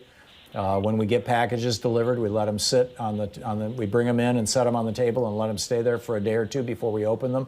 And after we bring them in, we hand sanitize our hands. That's what we're doing, Tim. I don't know what else to do. Do you have a suggestion? Am I missing something?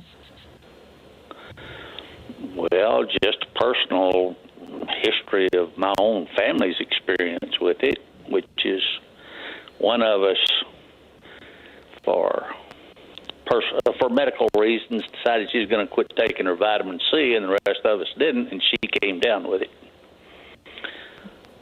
It's probably not the vitamin C, Tim. I take vitamin C and I take D. I've heard you say it a number of times. Dr. Michael Levy seems to say that, in effect, vitamin C is a great virus preventative. It is. I tend to believe him because those studies he's have been also done a cardiologist, and he gave me some tips regarding how to repair my cardiovascular system, and they worked. So, Yeah, you go on a rigorous vegan diet for 6 months, and you'll actually reverse heart disease and arterial atherosclerosis, or however you pronounce that. And yes, there have been studies. Linus Pauling was the great advocate of this. Studies going back to the 50s showing that people who take high doses of vitamin C on a regular basis have fewer colds and less severity of colds. And yes, I subscribe to the Journal of Orthomolecular Psychiatry, and they've done a whole bunch of special, reports recently on how, in particular in China, they're using intravenous vitamin C as one of the treatments for COVID. But all it does is minimize the symptoms. It doesn't prevent people from getting it, and it doesn't prevent them from getting sick, and it doesn't prevent them from dying in many cases. It's just like with the cold, it might minimize your symptoms. But Tim, I think that the best way to avoid getting COVID is to not get COVID. is to not expose yourself to it. And that means don't go into enclosed spaces where there are other people, particularly other people who are not wearing masks. This letter that was sent to the World Health Organization 2 weeks ago by what is now over 1,000 scientists are suggesting that the research shows this virus can float in the air for hours. We'll be back.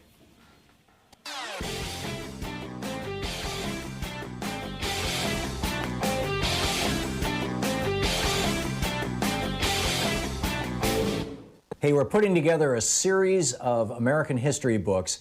It started with the hidden history of guns and the Second Amendment. Then we had the hidden history of the Supreme Court, the betrayal of America. Then the hidden history of the Republican war on voting. Coming out soon is the hidden history of monopolies, how big business destroyed the American dream. And then next spring, it's going to be the hidden history of oligarchy and tyranny.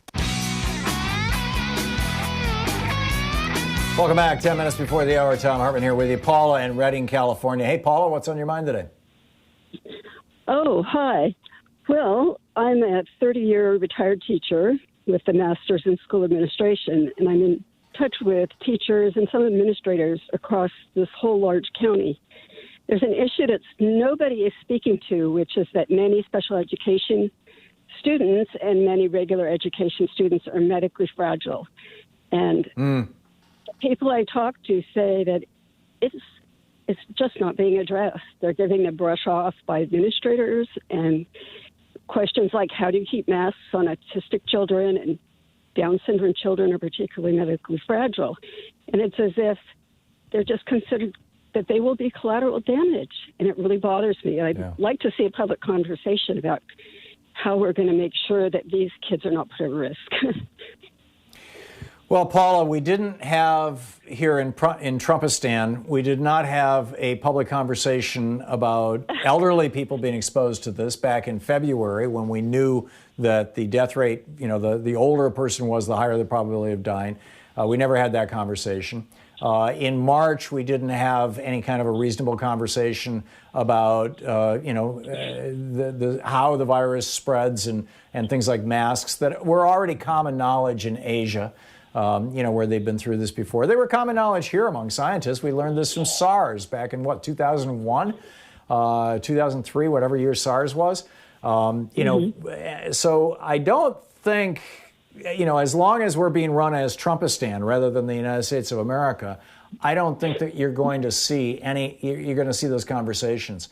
But Paula, call me back and let me know if you hear that they start talking like that. You would think, at least a county in California would be a little more enlightened. So you keep me up to date, Paula? It's the only red county in this state. And I've noticed to speak to your truck driving person that you were talking to, what I'm seeing is that in stores and things where staff are required to wear masks, their defiance is to wear it below their nose, which of course doesn't keep the droplets out of the air. And that's defiance. Anyway, I wanted to bring it up, and you have a good point. Yeah. Thank you, Paula. Yeah, I've seen that mask below the nose too. It's the new wink and nod. Paula, thank you. Bobby in La Puente, California. Hey, Bobby, what's up? First of all, I just want to thank you and grateful for what you do.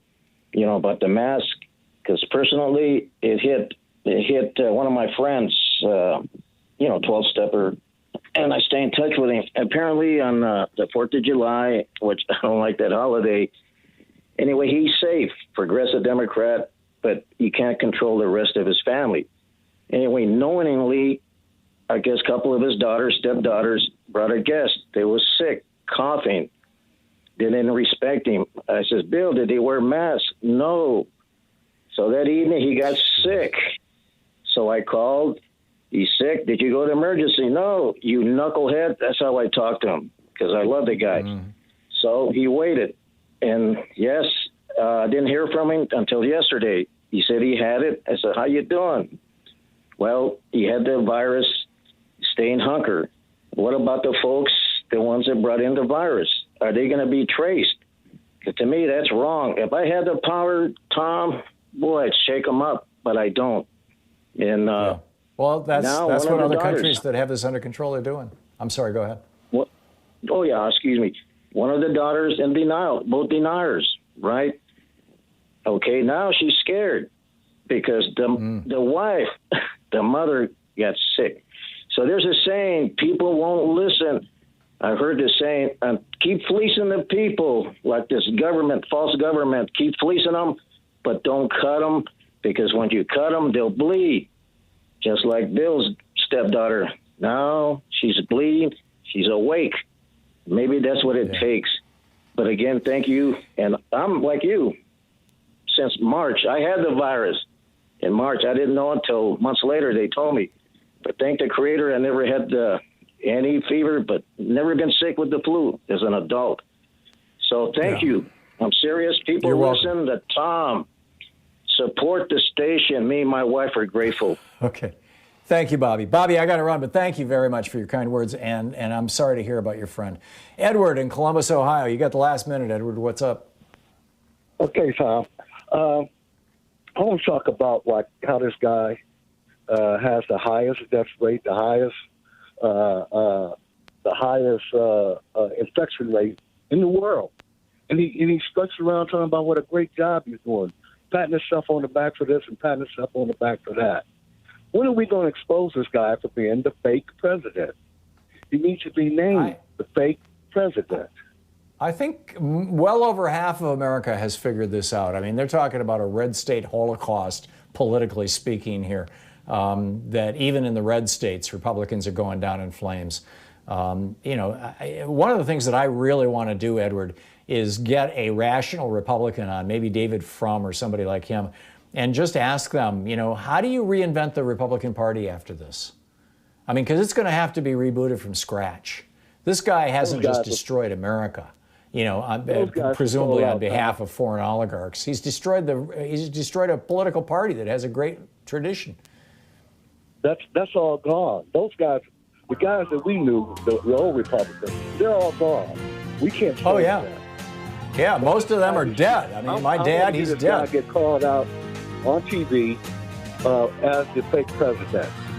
Yeah, I think it's happening. Edward, thank you for the call. It's great to hear from you, and I appreciate your calling in. We'll be back tomorrow, same time, same place, as the news of the world rolls on.